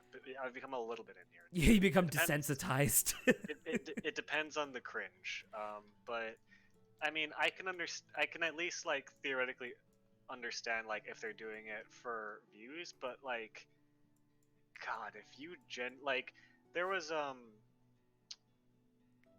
point in high school where I was very much just against, like, practical jokes. I used to be a very gullible kid, to a point I still am now, but my older brother would play a lot of tricks on me, which, like, weren't even necessarily pranks, but he would just tell me ridiculous things, and I trusted him because obviously my older brother. So it's your older brother. Why wouldn't you? So, like for example, like, I used to play a lot of Pokemon, and he would lean over, and I would run away from a Pokemon encounter, and I wouldn't know how to say "got away safely," and he was like, "Oh, it's got away saffily." I'm like, and okay, cool. he just bamboozled you. I was bamboozled until I literally heard it pronounced out loud in Pokemon, and not even Pokemon, like some other thing, or I looked it up at some point, like years later. But in my head, You heard that it was safely and not saffily. yeah. That's yeah. I feel that one. Yeah. So I was I was constantly betrayed, and there was a point in my life where I was very much like, I can't believe anyone would get a rise out of literally like seeing someone else in displeasure. I fully enjoy goofs and gaffs nowadays, but when I was a kid, I very much hated them because I was always the subject of them. Right. I feel like the really easy like divergent point for whether or not a goof and a gaff, at least to me, goes from being like, man, that's shitty to, man, that's pretty fucking funny, is like the level of harm that it inflicts. Like the Jackass, for example, can't stand Jackass because they're constantly hurting themselves. You know what I mean? And that's the sort of thing where I'm just like, yeah, I can't stand that. I don't get it. But then on the flip side, like that thing that you just said of your brother being like, yeah, it's pronounced saffily. I chuckled a little bit. That's a funny joke. Yeah. That's pretty funny in hindsight. Just the idea of being like, this fool. I mean, in retrospect, I think that's a little bit funny, but also that's how I thought of it for years. Right. Yeah. Like the better part of a decade. Because in my mind, obviously I didn't live through it. So in my mind, it was lol saffily, and then like the next day you learned. But as you're describing, nah, it was like a long time. So like, you know, obviously parsing that information is kind of a little bit difficult to do on a moment's notice. But it's just like, I don't know, man. Just like, it's kind of funny. Yeah. it's kind of funny. But... Did I ever tell you? Oh, dude, look, they ran over a bear. Oh shit. Did I ever tell you that I didn't know how to pronounce paladin for a really long time? That's okay. I pronounced it paladin, and I remember I did a book report on Diablo 2, which the main class that I played in Diablo 2 was the paladin, and so for the entire speech that I did, because I had to do like a vocal speech, I just kept saying paladin over and over, and no one corrected me. And then I learned, like 2 years later, that you say paladin and not paladin, and then I was retroactively extremely embarrassed. Oh my god, dude. Speaking of retroactively embarrassed, you want to hear a fucking fully cringe thing? Sure. At least I think it's fully cringe. You might think it's funny. When I was younger, yeah, that's pretty cringe. This is true. When I was in middle school, I was very interested in trying to expand my vocabulary and incorporate a lot of useless words in my vocabulary because I was like, oh, it's going to make me sound very smart. It doesn't. But I was on a bunch of like word of the day sites, whatever, and I was a TA for my my social studies teacher, and what's a TA? Teacher's assistant. Okay. I would help them grade assignments, and I would basically just have a peer where I just hang out. I was about to say we never had those at any of the schools that I went to, so I didn't know that. We were a bunch of like fucking strict by the books Asian kids, so they trusted us with that. Okay. So I trusted him. He was this cool social studies teacher who was like very laid back. He was very much like the kind of hipster teacher who would do a lot of movies and very easy assignments, which is cool if you're a middle schooler. But hell yeah. Yeah. So I went to him, and I'm like, hey, you know what's a word that I never hear anyone use, but I just found that's really cool and I'm going to start using a lot? And he's like, what? And I'm like, spunk. I'm going to say spunk a lot, and I have a lot of spunk, and this thing that... And I remember at the moment, his face was like a strained smile, but I didn't understand why. But when I went around for a while, started saying that, like, I'm feeling like I have a lot of spunk in me today. Yeah. Like, that's pretty funny, because the thing is that you weren't wrong. Like, because spunk obviously has the double entendre, but spunk also used to mean, like, you know, having like a spring in your step, and like you're kind of having a little bit of attitude, like energetic. Like that's sort of what it means. Sort of like how like if you go back and watch stuff from like a long while ago, gay used to just mean happy. bimbo used to describe men. Is that true? Yeah, So absolutely. you're saying that we completely rounded the horses on that point, and now we have the word himbo. Yes, absolutely. That's hilarious. Bimbo back in the early 20th century used to mean fellow or chap. Then how did it become about women? Like, Because how did it become about like slutty women? That doesn't make any sense. Because part of the early connotation, or I guess origination of Italian, is Ooh, we're in bimbo means little Westerns. child as well. So I guess it's comparing someone's like sense of world and like knowledge to a little child. I can see how that becomes corrupted to you're a slut, but I'm about to say, I guess that must have been a thing where just like over time, it's just like I almost wonder if the etymology of that is like something along the lines of somebody used the word bimbo and then somebody else heard it and didn't understand what the like context was, and they just assumed because there was like, you know, a whore there or something like that, they were like, oh, it must mean, you know, a slutty person. And it's like, I don't know, I could definitely see that as time went on. I imagine it's like Nimrod. Right, where Nimrod, it was Nimrod. It was like a great hunter, or something, Yeah. right, like that. But then what do you calls it? Bugs Bunny and Looney Tunes like made it sound because it was fucking Elmer Fudd. He kept calling Elmer Fudd Nimrod, which the reference was supposed to be that he was making fun of him being a great hunter, quote unquote. But then because he was so goofy and stupid, they were just like, oh, Nimrod must mean that he's a dumbass, and now that's what it means. It's funny how like that arose from the audience's relative lack of knowledge, because if you understand the joke, then you probably will understand the meaning. But if you just see this goofy cartoon bunny and calling you hear Nimrod, calling someone Nimrod, you're like, ha ha ha ha, Nimrod. Nimrod must mean like an idiot. That is quite interesting, actually.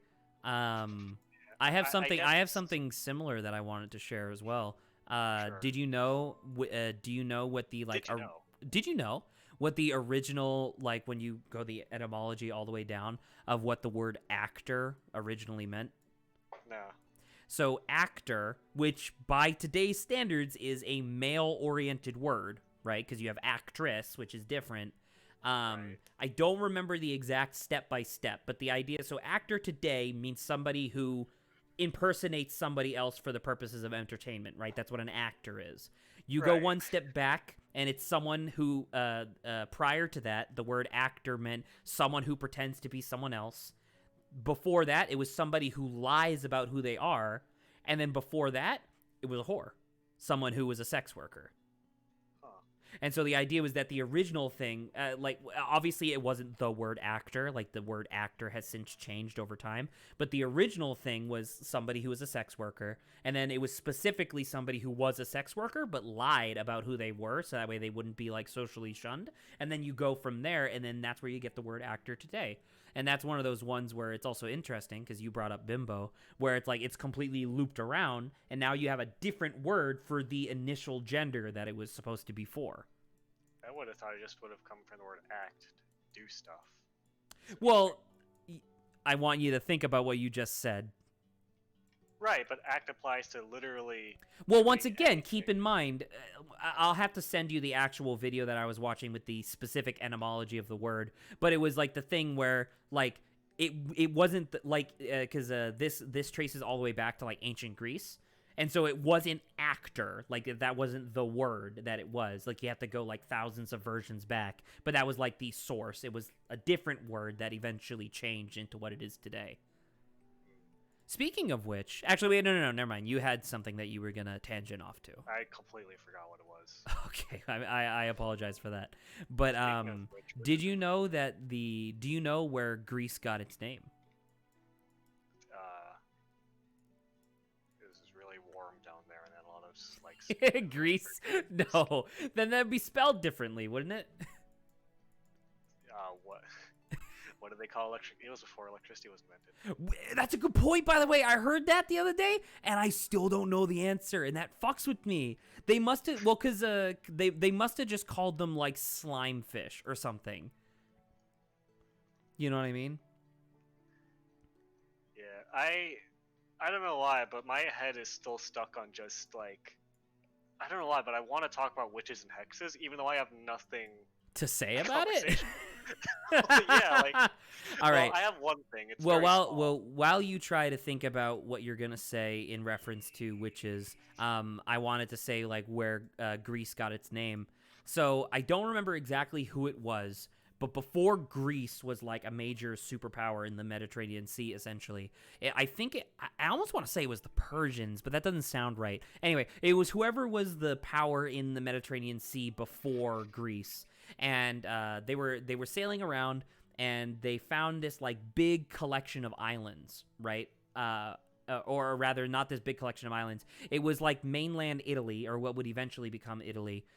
They land there, and they meet like a brand new group of people, and they have like stuff to sell, and they have different languages and stuff like that. And the people who were there, they were like, "Yo, what is this place?" Like they learned the language, and they're like, "Yo, what is this place called?" And they're like, "Ah, well, this is Graia." But as you may or may not recall, back then, ancient Greece was actually just like a bunch of different city states, like individual city states. They weren't a collective country. So those people who went to Graia, that one specific city state, came back to where they initially left from and were like, yo, you guys should check out Graia, and then circled all of the islands in the Mediterranean Sea and were like, yeah, that's Graia. And so all these traders started going out and they just kept calling all these different city states Graia, and they just like basically steamrolled over whatever their name was. And just for the sake of trade, everybody was like, okay, I guess we're Graia now. And then, you know, time happened and languages changed and stuff like that. And Graia eventually became Graie, which eventually became Greece. I thought the direction was gonna be like, yeah, they're all Graia, so they're the Grais, the Graias, and that would transfer into Greece. Something along those lines. But it's just one of those things where I like that, the idea of like the first, because I've told the story of the Yucatan Peninsula before, where when explorers first arrived at the Yucatan Peninsula, they found natives and were like, "What is this place called?" And they responded with Yucatan. And then you fast forward by like a few hundred years, and they actually learned the language, and it turns out that Yucatan in the native language means "I don't know what you're saying." Stuff like that. I love stuff like that. That's so good. I was gonna say a very small witch adjacent thing. I don't know if you've seen the video, but there was a Germa stream where he's just playing completely unrelated game, and he's ending the stream, and he's just reading like Twitch donations, and one of them is, "Hey Germa, love your content. Can I cast a curse on you?" Can I cast a curse on you? Okay. All right. And That's he the type of freaks energy out. I love. Immediately, Germa's like, "No, please don't do. I already have like 7 curses on me."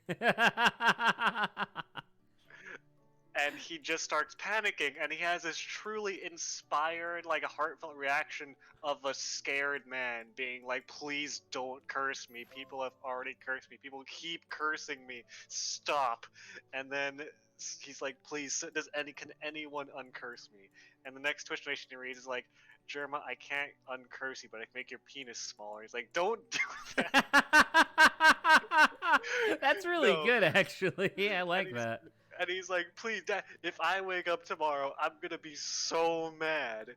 And eventually, his panic resolves. Like, "All right, here's what's gonna happen. Half you have to do the as small, and half you have to do the one that makes it bigger." So that way it That evens way, out. yeah. And he asks like, and then someone in chat like asks like, "Why would you want half to make it smaller?"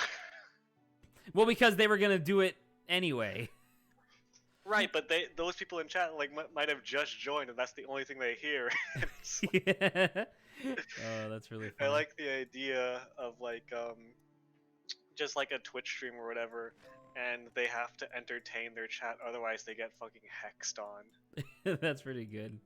It's pretty. Take springboarding off of that, just talking about the origin of words again.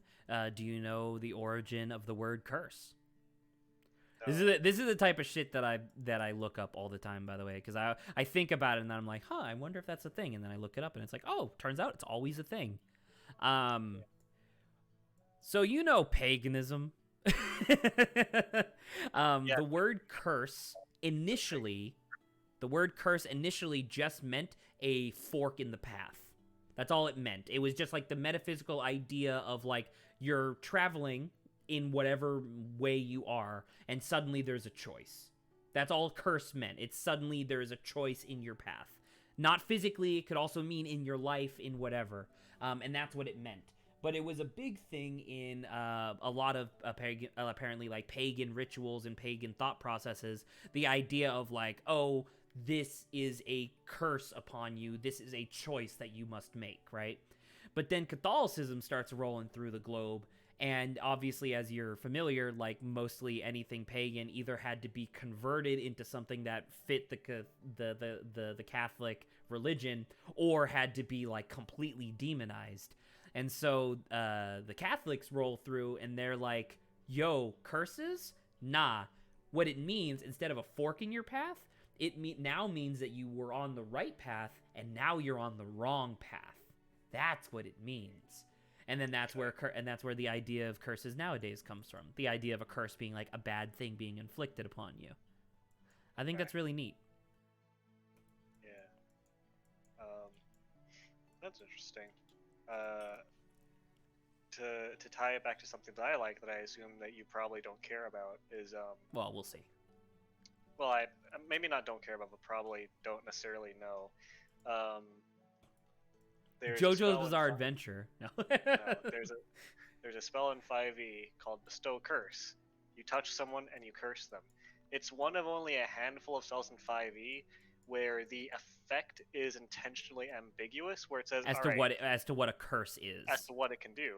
So it's like, all right, you touch them and a curse happens. This, and it gives like 3 examples, like these are effects of the power level of the spell that it should be, and any effect that you should pass by your DM should be comparable to these effects. One of them is like blindness or deafness. One of them is like disadvantage on like strength or whatever. But I don't know. There's a curse that I just was reminded of that could be an effect. That is actually a concrete spell in a different game, Pathfinder. That's just called, I believe it's called Depilate. And in Pathfinder is what I like to call the home of you. I mentioned a bunch of Pathfinder spells, didn't I? Yes, you did. You went through like a list, and some of them were whatever, but some of them were fucking hilarious and just like very. What the fuck? Oh, that was the dynamite. Oh, okay. Sorry, I thought I just disconnected from you.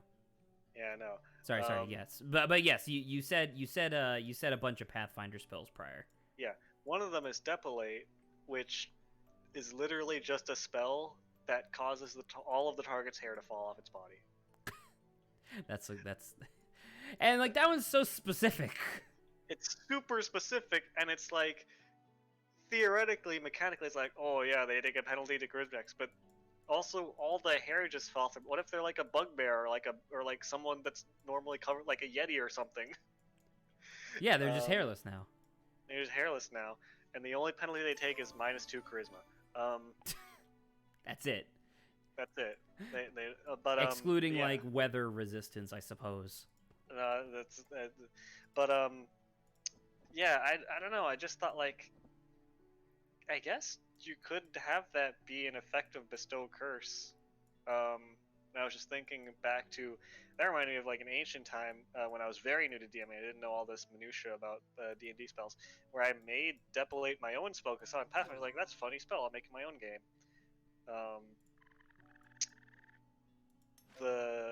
When I was very new to DMing, one of the things the party did was they found a scroll, and they were like, we don't know what the scroll does, no one in the party can identify it, let's just cast it. Like, okay, okay, all right. That's a good idea. You cast it. Yeah, you cast it, all the druid's hair falls off. All of it. Depilate. And then the alchemist is like, alright, I'd like to make a potion to regrow their hair. I'm like, alright, make me an alchemy check. And they make a check, and they roll like a natural 20. I'm like, okay, cool. Now roll to apply it. And they fumble the apply check. And he's like, alright, cool. All of the potion spills directly onto their brow, and they have an extremely long brow fur now. All right, that's pretty good. and there was and the only reason I mentioned this because the person that did that was one of my friends who actually went to Cogswell, and fucking drew it, and that person's like D&D tools are some of my favorite drawings related to D&D in general because I helped influence them as DM, and B, they're just really quick, simple, fun MS Paint drawings that I really like. I will see if I can find the eyebrow one. But yeah, Yeah, that's good. it's good. I don't know. I like speaking speaking more or less specifically on the like apply curse, because as I said before, I don't really like. I like coming up with my own systems, just like trying to keep them simple more or less, and probably to a fault. I really enjoy the stuff where it's just like, all right, here's this really vague description of what you can do with this ability, and it's up to you to tell me what you want to do, and then I'll tell you how to reel it back if you go too far. You know what I mean? Sometimes that can probably get annoying because because it's pretty clear that I didn't have a plan going in. But I also kind of like doing that stuff because people will come up with like really clever things. Like, I don't know, imagine if like you applied curse and it was just like, yeah, you can't spit anymore, you can only drool. Right? Just something like that. And it's like, well, that doesn't really do much. And it's like, oh, guess what? Now you can't really talk very well. These very much sound like just like these effects of the curses sound very much like hypotheticals you would ask, like, what if instead of drooling you'd only spit? Right, but that's what yes. But that's what I want. I like the idea. I like the idea of applying absurd logic like that, but then to a gamified system, so it's like a thing that you have to actually deal with. Right, and then a step further, applying it to a context of like these people are trying to fucking adventure and solve the problem and do this thing, and then suddenly they can't fucking drool anymore; they can only spit. Well, the other way around, but yeah. Okay. Best thing since sliced bread. So there's bread somewhere. But yeah. I don't know. That's the sort of thing, and I told, unfortunately, well, not unfortunately, because I'm glad that Saba's here to hang out for the next 20 some odd minutes. Nice. I like that. Adrian just posted the drawing in on air that he was talking about with the very thick brow, but unfortunately I can't talk about it now that Saba's here. But there was other stuff, like other ideas that I sort of wanted to run by you, but I guess it's fine. I guess I should have more faith in the idea that the things that I want to have happen in my campaigns are probably for the best, in terms of just being fun, not being too strict about anything. Yeah. Oh, there you go. Bread. Got it. Dude, this is a great game. This is the exact type of game I should play when it's just you and me, so that way I can actually focus on what the fuck you're saying. I feel like I haven't fucking... Well, you've obviously not mind flooded me either. Like, you've been very generous. I haven't recently flooded the toilet of your mind today. I still love that bit. I know you do. I'm planning, I think I posted the picture, but I'm planning on making a Manifold Garden video just because I was so blown away by how good Manifold Garden was. And I am still presently having the internal debate of whether or not I should include the toilet of my mind, because A, it's funny, but B, that has fucking nothing to do with Manifold Garden. But you did do it directly over the end of the game. Yeah. So I'm like, I don't know what to do here. I strategically did that so that if you were to include the end of the game, you would have to do that. But yeah, it was funny overall. Unless you want to fucking, there was a YouTuber that Is it not you? Oh, it's not you. There was a gameplay bit that he and his friends were talking over, and he didn't like the conversation, so he literally had his friend set up a call, recorded it, and literally just had them watch with him the footage and just overdub it with something else. Yeah, I'm about to say, you can do that, yeah. Right, but as if it was in the moment. Oh, like acting. Yeah, but that's a little weird, but... I know that because he specifically came up with that because he wanted to embarrass his friends as part of one of his friends as part of a joke. But yeah, if you really wanted to, you could do that. But I would still know. I would still know that deep in the recesses of your mind, there's a toilet. Is a toilet that's overflowing. It's overflowing. Needs a plunger badly. Great. Yeah.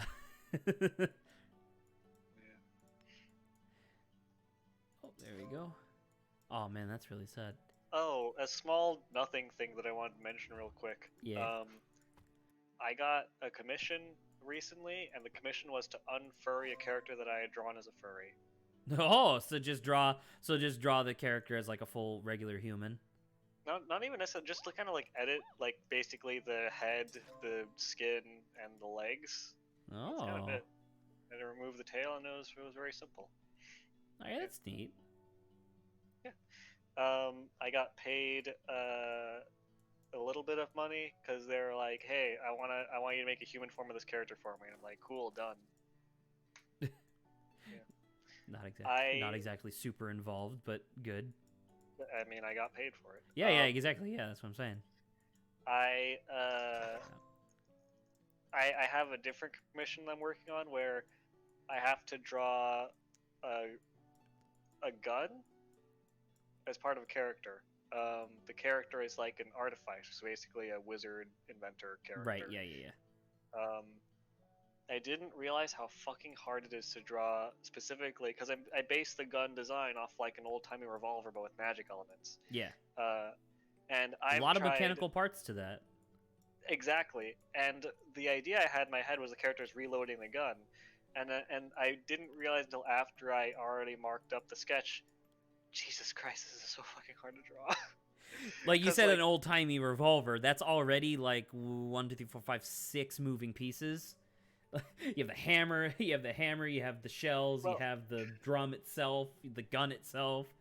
Well, it's a static image, so I don't have to draw the moving thing. No, right, but I'm saying like you have to simulate as if it was moving.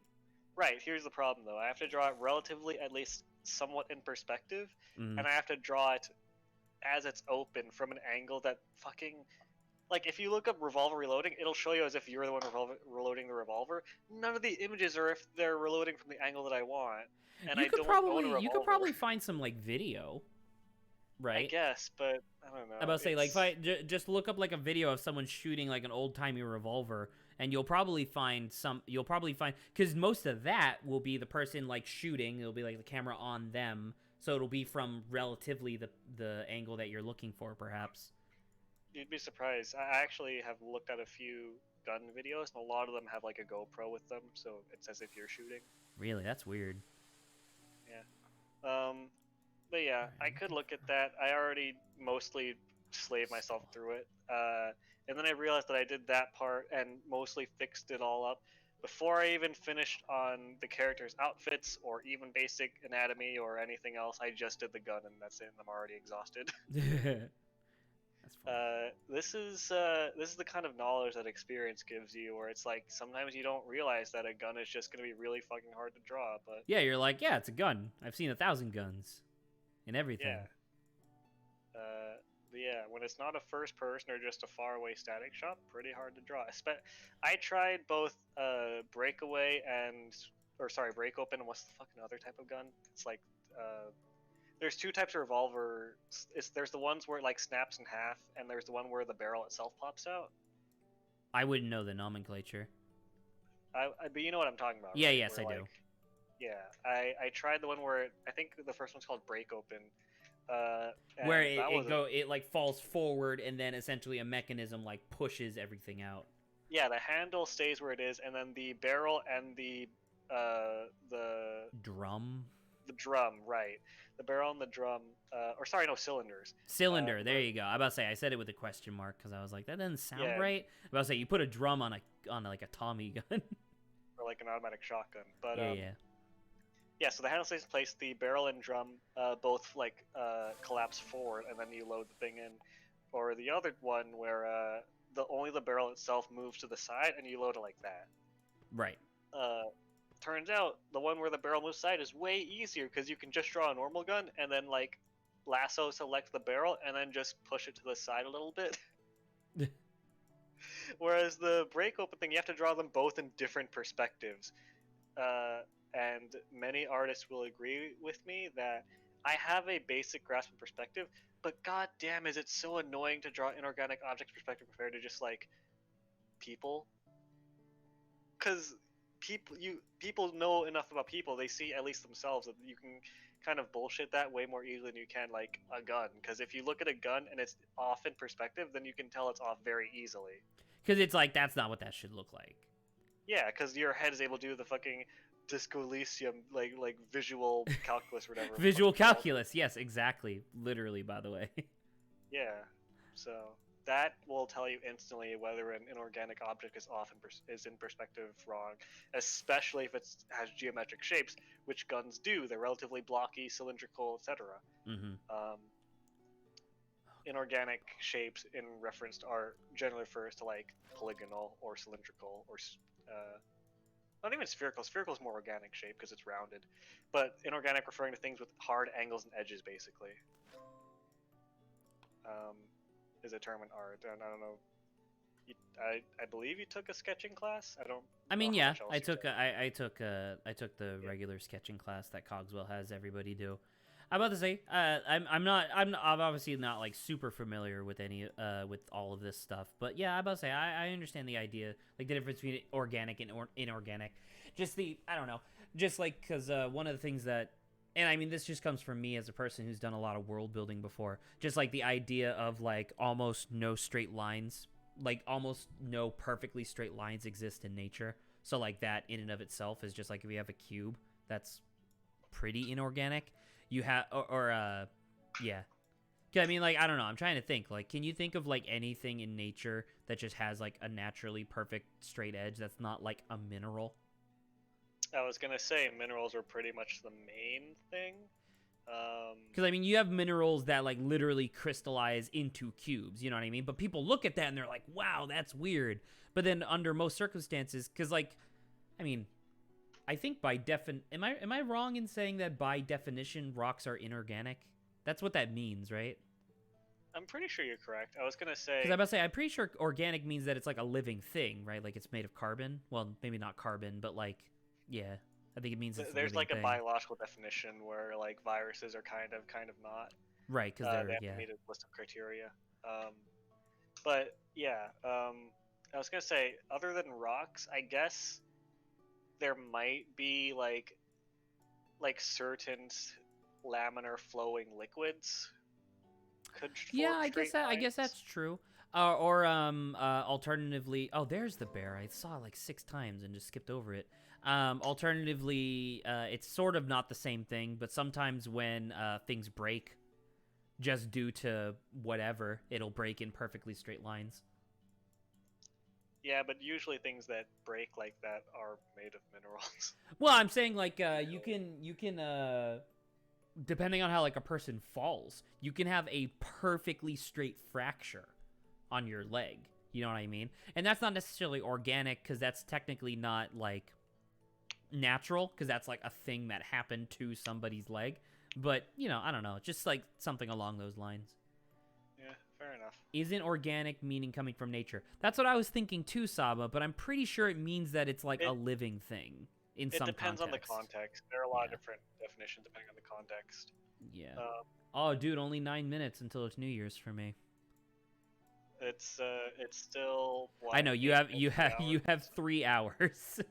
I unfortunately I hate to do it to you, but I will not be streaming until 3 a.m. I wish we were a little bit closer so that way we could celebrate at the same time. But I my fist at you, you coward. I have been saying for I want to say 2 months now that I'd be fixing my sleep schedule, and I'm not exactly going to 100% fix it tonight, but I'm definitely going to be in bed at midnight. Speaking of that, I got like a little mad at myself because like for the last couple of months I have been nocturnal. Right, staying up overnight. Staying up overnight, sleeping during the day. Yeah. But recently, I don't know how, but my sleep schedule got fucked up so that it fixed itself, so I'm now diurnal again. But the problem is, like in like 10 days, I'm gonna go to a job where I work night shift, The and I oh don't right, know right, how because this you're doing happened. like the babysitting thing or whatever. Yeah, I'm taking care of the children, and I'm like, God damn it, what the fuck? Like you were set before with a on the surface level fucked up sleeping schedule, and now and then it fixed itself. I'm about to say I've done that a few times, not exactly in the same context obviously, but like I've done that a few times where I'll cuz like it's really easy to just keep staying up, you know what I mean? It's really easy to just keep staying up later and later, and then you just sleep in until you're not tired anymore, and then it just pushes your schedule farther and farther back. There was a period of time during like the middle of quarantine when I was still in California, and I was like staying up until like 6 a.m. Like essentially every 2 days, I would push my sleep schedule back by an hour.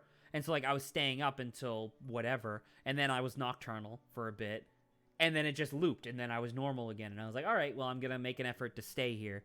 And now I'm stuck at like 2 a.m. or whatever, but I don't think that that's too bad. I'm not staying up until 5 a.m. anymore. That's not Um, too bad. 2 a.m. is late-ish, but it's not so late that I feel like guilty about staying up that late. Yeah, I think that's fine. Um, I mean, humans and your body's natural rhythm is to sleep during the night. That is true, but it's one of those things where you can also just push yourself, and a lot of people do that just naturally. Especially since we exist in places with natural light or unnatural light at the time. I mean, I also exist in a place where I have incentive to sleep today, which is that I don't want to be bothered by the constantly barking puppies or the crying baby who cries when she sees me. That seems fair. And they are awake during the day. I thought I clicked that already. All right. The duel will soon be over, so he's gonna. Oh, it's him. All right, found him. It's him! It's him. Get him, he's dueling! He's dueling somebody. They fled Oh, into the fields with their treasure. I wanted to mention real quick, I saw a really good point earlier today. Um, this is a very brief political point. Ooh. Okay. Because you were talking about political comments that I completely forgot about that I wanted to mention. There was a libertarian post, which is generally a bad way to start a conversation, but libertarian post where it was like, if officers are killing people because they had guns in them, then they don't really have the right to bear arms. Yeah. Actually, now you mentioned that. That's kind of a good point. Yeah, I hadn't really thought about that because generally I don't associate or think about firearms very often, but like, in those contexts, yeah, that's not a good reason for someone to kill someone else. Well, because like that's one of the things, and this is one of the things that I just hate about like the Constitution in general, is that they left it too vague because they didn't think that they were gonna, like they didn't think that this context was gonna necessarily matter so deep into the future. They just kind of assumed that people would get what they meant. But like the point of putting the Second Amendment as the right to bear arms is supposed to be the context of the citizenry should be allowed to have access to weaponry so that way they can overthrow their government if it becomes corrupt, right? Because that's Right. specifically what the British government was preventing people from doing back then to keep them oppressed. And you see Right. that all over the world. And so technically that's the context, is like people should have access to guns to overthrow their military. However, they couldn't have possibly, like back when the founding fathers wrote that, they couldn't possibly have conceived of the idea of a fucking jet fighter. You know what I Right. mean? And so it's like that doesn't like in principle that still makes sense, right? Because you should theoretically have the ability to fight back against armed forces, so that way you're not literally oppressed every day. But on the other hand, I don't want people to have fucking Sherman tanks. Are you kidding? I don't either, but Have you seen what an Abrams can do to an 8-story building in a single shot? That's ridiculous. I don't want people to have that. I guess it's just interesting because, like, while I don't care to own firearms personally, like, it's just like, Republicans are real quiet about people getting murdered and justifying, well, he had a gun on him. You know, about the right to bear arms, the one that you're yelling about. Well, because like the thing is that like under almost all circumstances, you need to have your gun registered, right? Right. But like, like, I don't know. Like, that's so weird because it's like the thing. I think that having people register their guns is good because I do believe that there are a lot of people out there, especially in America, that should not just have the ability to just walk into a store and buy a gun with no background checks. I think that that is a very easy way of having a bunch of kids get shot while they're going to class. However, it is also important that people have access to weaponry. And it's weird. That's so... God, I hate that. I don't like thinking about this. But yeah, that's just a point I want to bring up. And the context is that I saw a post about it, and someone pointed it out, and it was on r/libertarian. And someone posted, like, even a libertarian is right twice a day. Well, yeah, I don't know. I mean, that's the thing. Like, from almost any political standpoint, you could probably make an argument that will sound salient out of context. Right. You know what I mean? Like, almost everything. Like, that's one of the things that I used to say, and I don't say it that much anymore because it's a viewpoint that has definitely gotten people to look at me funny. But the idea of technically any form of government works. It's just the people who run it that are the problem. And you say that, and then people go like, well, what about fascism? And I'm like, technically, the problem with fascism is the people who run it. Technically, the system itself is totally fine, as is communism and despotism and all these, like, very bad, like, theologism, like, all these very bad forms of government. What about majocracy? Sorry? What about majocracy? What's majocracy? A government ruled by people of arcane magic. What the fuck are you talking? Shut up.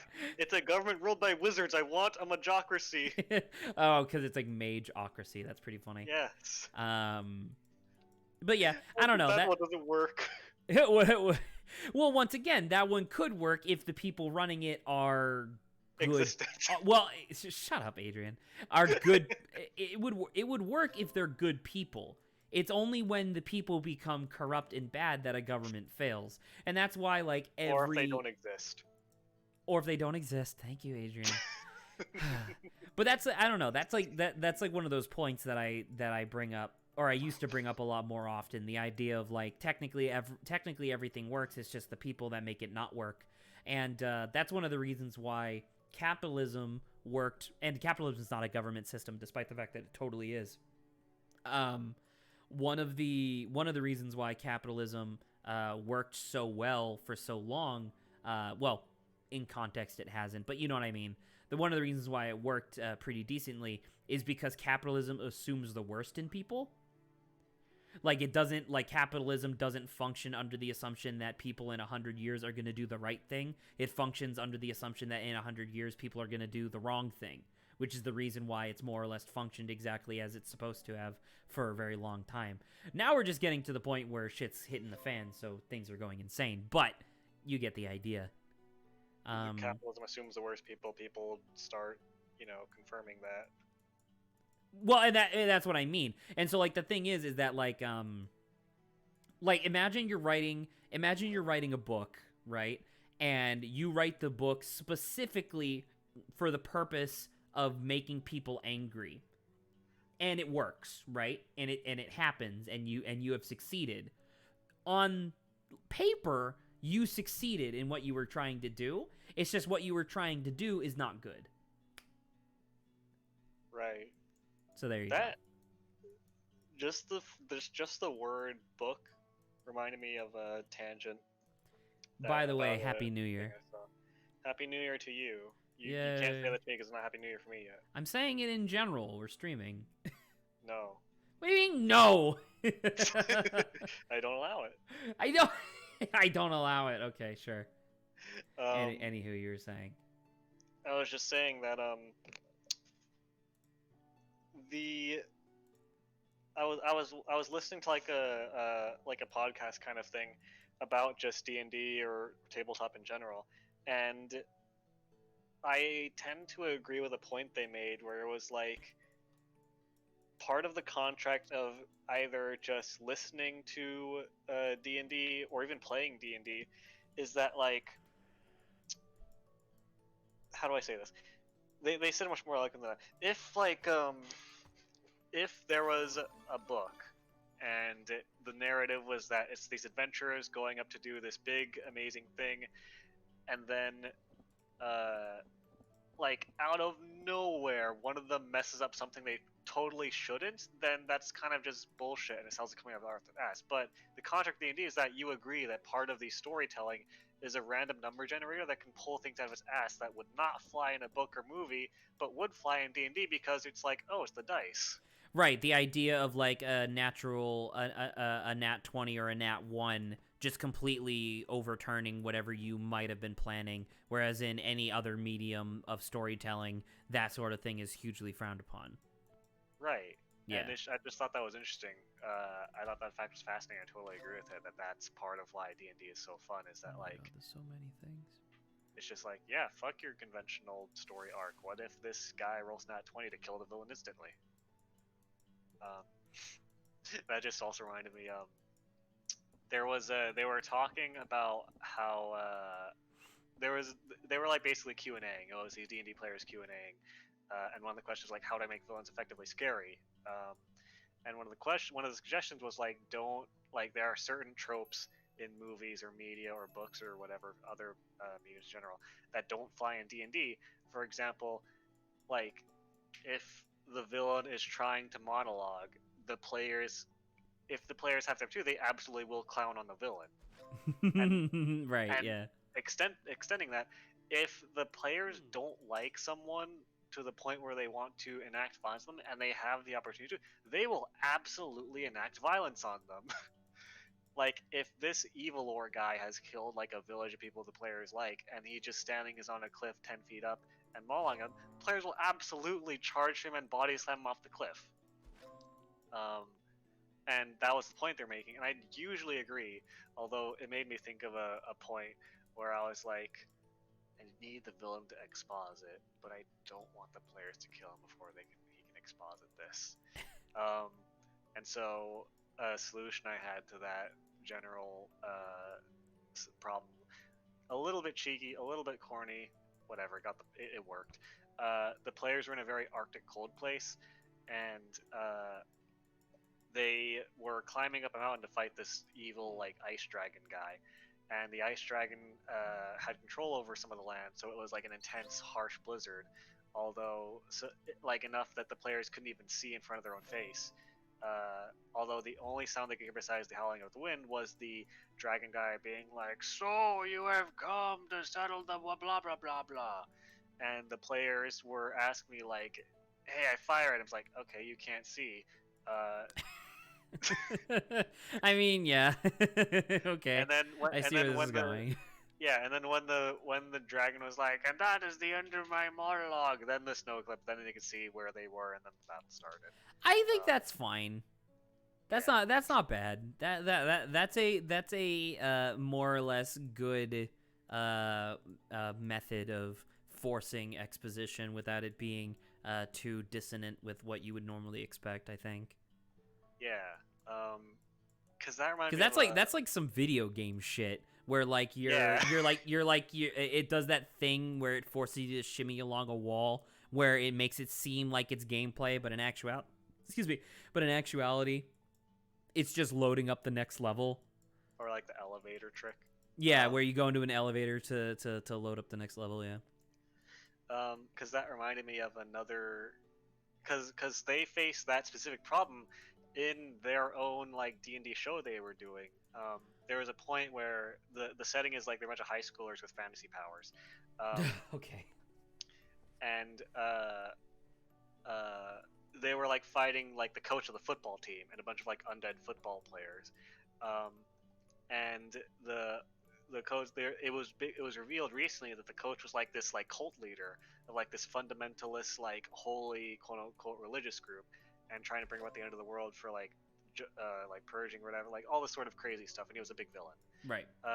And he was like one of the party members is like a former cleric or priest of that religion, and the coach was like, you betrayed us, you're a false man, and he was trying to do all this shit, and he was delivering this like demoralizing monologue, and then the wizard was just like, all right, I cast a spell and makes him shit his pants, and the DM was like, okay, he fails and shits his pants in the middle of his mean, evil speech. And in the moment, it was very funny because he's just like desperately trying to I'm going to purge you from the, and it was, it was just like, man, I feel bad for this guy. I don't know. I don't know. I don't know. How would you? I mean, and obviously you've done a lot of D&D stuff, and I don't know if you should necessarily like try to plan in advance of this sort of thing. But how would you make a big bad evil guy who, like, under all circumstances can't be made, like, he can't, like, they just can't be the butt of the joke? Well, that's such a hard question. Because, like, the thing is that, like, you want your players to have, like, the creative freedom, so you don't want to stifle that, but you also, like, really want this villain to be effective. Well, that's the problem. I think personally is that a lot of villains, like when I say villain, I mean like whoa, like hand wringing like villains that have like big plots overarching, not just like stooges. Like a lot of villains can be very scary, but usually it's from things that they plan or that their minions do or other people carry out for them rather than themselves. Because at them themselves, you see a creature you can run up and hit. So usually what I would say is the most effective thing to do is have them usually either rarely show up or show up in situations where the players don't have the opportunity to like attack him. Like literally, this was tackled in the Q&A where they were like, one of the situations like if the players just got their asses handed to them or they just endured a bunch of very tough fights and are very low on resources, that's a good time for the villain to show up and be like, haha, you're weak and now I can yell at you and scream at you or whatever. Yeah, I can give you the video if you're interested in the conversation because it was pretty fun, but I don't know. I've been watching a lot of I've been watching a lot of informative videos in general. Like I was saying the other day on stream, or before the SCP stream, I watched like a string of videos just about like cool facts about the world's flags, for example, because I was like, yeah, that was suddenly I was like, man, that's really interesting. So yeah, I'd probably watch something like that. It was less inherently informative and more just like kind of an hour-long Q&A about this D&D show. We'll see. Yeah, but yeah. I don't know. That show is one of my favorite. Like, I'm a big sucker for medieval fantasy, as you know already. Yes, of course. But their deviation on it was like, what if it was the Breakfast Club, but there were also just orcs and magic and shit. I like that setting a lot for some reason. I thought it was very fun. Part of it is because the players and characters are extremely funny and talented improv artists. I suppose this is something that I can talk about before we start wrapping up the stream here, because obviously it is past midnight, but I don't necessarily want to close out the stream just quite yet because I'm having a nice time. But one of the things that, and I guess this is just coming from somebody who is only recently doing like GM type stuff, talking with somebody who very clearly has been into like hardcore D&D specifically, because like you say, like, you know, you like the idea, like you very much like high fantasy, and then you like not slight adjustments, but like adjustments to that setting. I actually hate that setting. Because I'm about to say, we talked about, well, I'm saying this for the sake of recording posterity. Right. But I very much dislike that setting, not necessarily because there's I find anything implicitly wrong about it, but just because I feel like it's been done so much that there's nothing I can really add to it. Whereas the thing that I've been very interested in doing, and still very much, because I have like a few other things in my back pocket that I really want to do one day, is the thing that I'm very interested in, is taking like IPs, like whether it be TV shows or video games or whatever, and making a tabletop style mechanics, and then like a loose narrative to follow and doing stuff like that. And I know that's like super popular. I know people have done that a lot. But like, I guess what I'm saying is more along the lines of like, that's all I want to do. Like what we're doing right now is SCP, which is like its own whole thing. It's not professional or anything like that, but its own whole thing. The thing I did prior to this was Root, which is a board game, a tabletop board game that has this whole like world that I really want to explore and stuff like that. And then like other stuff I want to do is like Avatar: The Last Airbender, Pokemon, JoJo's Bizarre Adventure. Like I really want players and by and through not juxtaposition. What's it called? Vicariously. I want to vicariously be like, yo, what if we had people who actually had the agency to make choice in this world? What would they do? And that's one of those things where I'm just sitting, I sit here and I think about these things sometimes, and I'm like, I wonder if that'll ever stop. I wonder if I'll ever like run out of like, man, I want to do a tabletop session in the Last Airbender universe. You know what I mean? There's a lot of IPs to cover, but There's a lot. I want to mention real quick, completely unrelated to that. Just the reason that I like this specific D&D show is that I'm sure you've heard of a little thing called Critical Role. Tiny yes, of D&D course, show. I have. Tiny D&D show, definitely not super massive and driven the entire thing into the public sector, right. or re-driving it into the public sector. But yes, please continue. Right. So Critical Role's thing is that all the players there are voice actors, which is fine. They have very heartful moments with a lot of like intense inflection sometimes, and they just also as persons have goofs. The part of the reason that I like the show that I'm talking about, where I watched their Q&A video, is that instead of voice actors, they're all like long-time improv artists. And personally, I would rather have a trained improv artist than a trained voice actor in my D&D table any day. Because the best D&D moments, in my opinion, are the ones where you think on your feet and just make something magic happen on the spot. Yeah. I mean, I feel like almost anybody would agree with that. Right. And, like, having a moment where your character sounds like a convincing TV show character or whatever can be really cool and gratifying or whatever. But, I don't know. I find that this group is a lot more spontaneous, fun, and just generally good at humor and seizing the moment than Critical Role is. I think the statement that is pretty safe to say would be something along the lines of like, you would want players to have both, but if you had to choose between one or the other, improv is better. Right. And I think that's very fair. Yeah. That makes a lot of sense. Yeah. I'm hard pressed to think of another skill that would better help you in D&D, generally speaking. I mean, depending on what type of campaign you're doing, an encyclopedic knowledge of like the specifics of D&D might be useful. But in that case, for me, I would absolutely hate that campaign because that's the type of shit that I hate. But I don't know. That's the only thing I could think of. Like if you have a really strict DM that's about following the book to a T. I guess that's fair. I imagine someone would say math, but pretty much most math in D&D is just basic arithmetic you can do with a calculator. Yeah. At most, you might use a statistics website for dice outcomes, but that's about it. I want you to roll 30d6 and then give me an estimate within 10. If you fail, you die. That's your roll. It's not actually hitting the roll. It's telling me what the result of 30d6 will be. 10.5 times 30, approximately.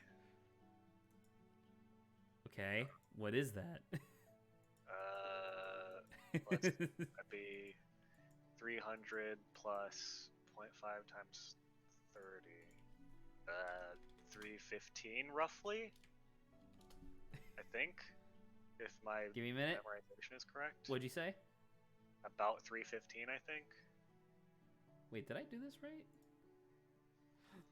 I just went to Google and typed roll 30d6, and it says that the result... Wait, you said I thought you said d20. No, D6. Oh, that's different then. Yeah, about to say, because you're the number was way too high. Tell me what you think 30d6 would be, or what the 30d6 that I just rolled was. 30 times d6 is 3.5. 90 plus 0.5, 50, about 115 roughly. Pretty close. It was a 98 is what I got. All right, yeah. So that is basically just basic arithmetic. All right, that's interesting. Yeah, that's how you calculate average of dice. Is you take half plus 0.5 more or less. It theoretically will get higher the bigger the dice is, but 0.5 is pretty safe for like standard dice, theoretically speaking. Super tired. But yeah. To finish off the stream in a very, I don't know, just like sobering moment kind of thing to think about.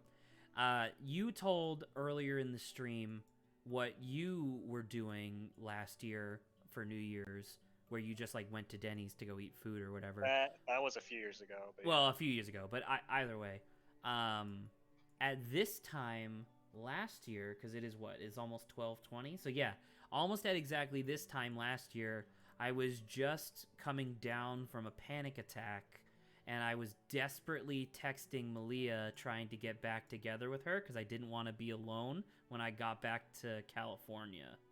And now I feel like I'm doing a much more productive thing of just kind of like hanging out on stream. Obviously, this stream hasn't really done anything in particular in terms of like whatever I'm trying to do, but it is nice just being able to like play a video game and hang out with a friend. I guess friends, because Saba is in theory still in chat, I think. But yeah, What percentage of Saba can occupy Twitch chat? as of right now, 100. Because I know you're in here, but you haven't said anything. Well, no, I meant like what percent of Saba, not what percent of Twitch chat is Saba. What percent of Saba is in Twitch chat? I don't know. I have no idea what she's doing otherwise, because it's not midnight for you guys yet. I think she said she was doing some stuff. But yeah, because I know that Grant said he's doing game night with his folks. Lawrence is doing stuff with his friends. You and I weren't doing anything. Yeah. I'm trying to think. I didn't ask Dave. I don't really hang out with Dave. I would like to hang out with Dave more, but he's so busy. Yeah. It's one of the downsides of being talented. Ugh, excuse me. Is that you can't get anyone to play video games with you? Adrian, was that a compliment? I thought about it for a second. I was like, am I really gonna give Zach a compliment without going anywhere with it afterwards? Yeah, sure, why not? Happy New Year's. That's your Christmas gift. That's my Christmas gift. Thank you. I gave you one compliment. which was no, kind of without it praised. being backhanded. That's very nice. Thank you. Yeah, I will say it was a very clumsy compliment, but you get what you get. I really look forward to doing more stuff in the new year, because I'm really starting to pick up on what a lot of YouTubers talk about when they first start off. Once again, not assuming that this goes anywhere. For the time being, I am purely doing all this stuff so that way I can try to crystallize as many memories as I possibly can in video form. But man, it's really nice actually just sitting, like, even when it's like fucking what was the video that I did? The Fez video, where I had to sit through 12 hours of footage and manually scrub through it to like cut out dead air and like things that wouldn't be good for the video, which was a lot because the video ended up being like 20 minutes long. Even when something like that is unbelievably arduous, it was really rewarding, and I'm super excited to do something like that again, especially since Lawrence and I played Hat in Time. But it's just like, I don't know.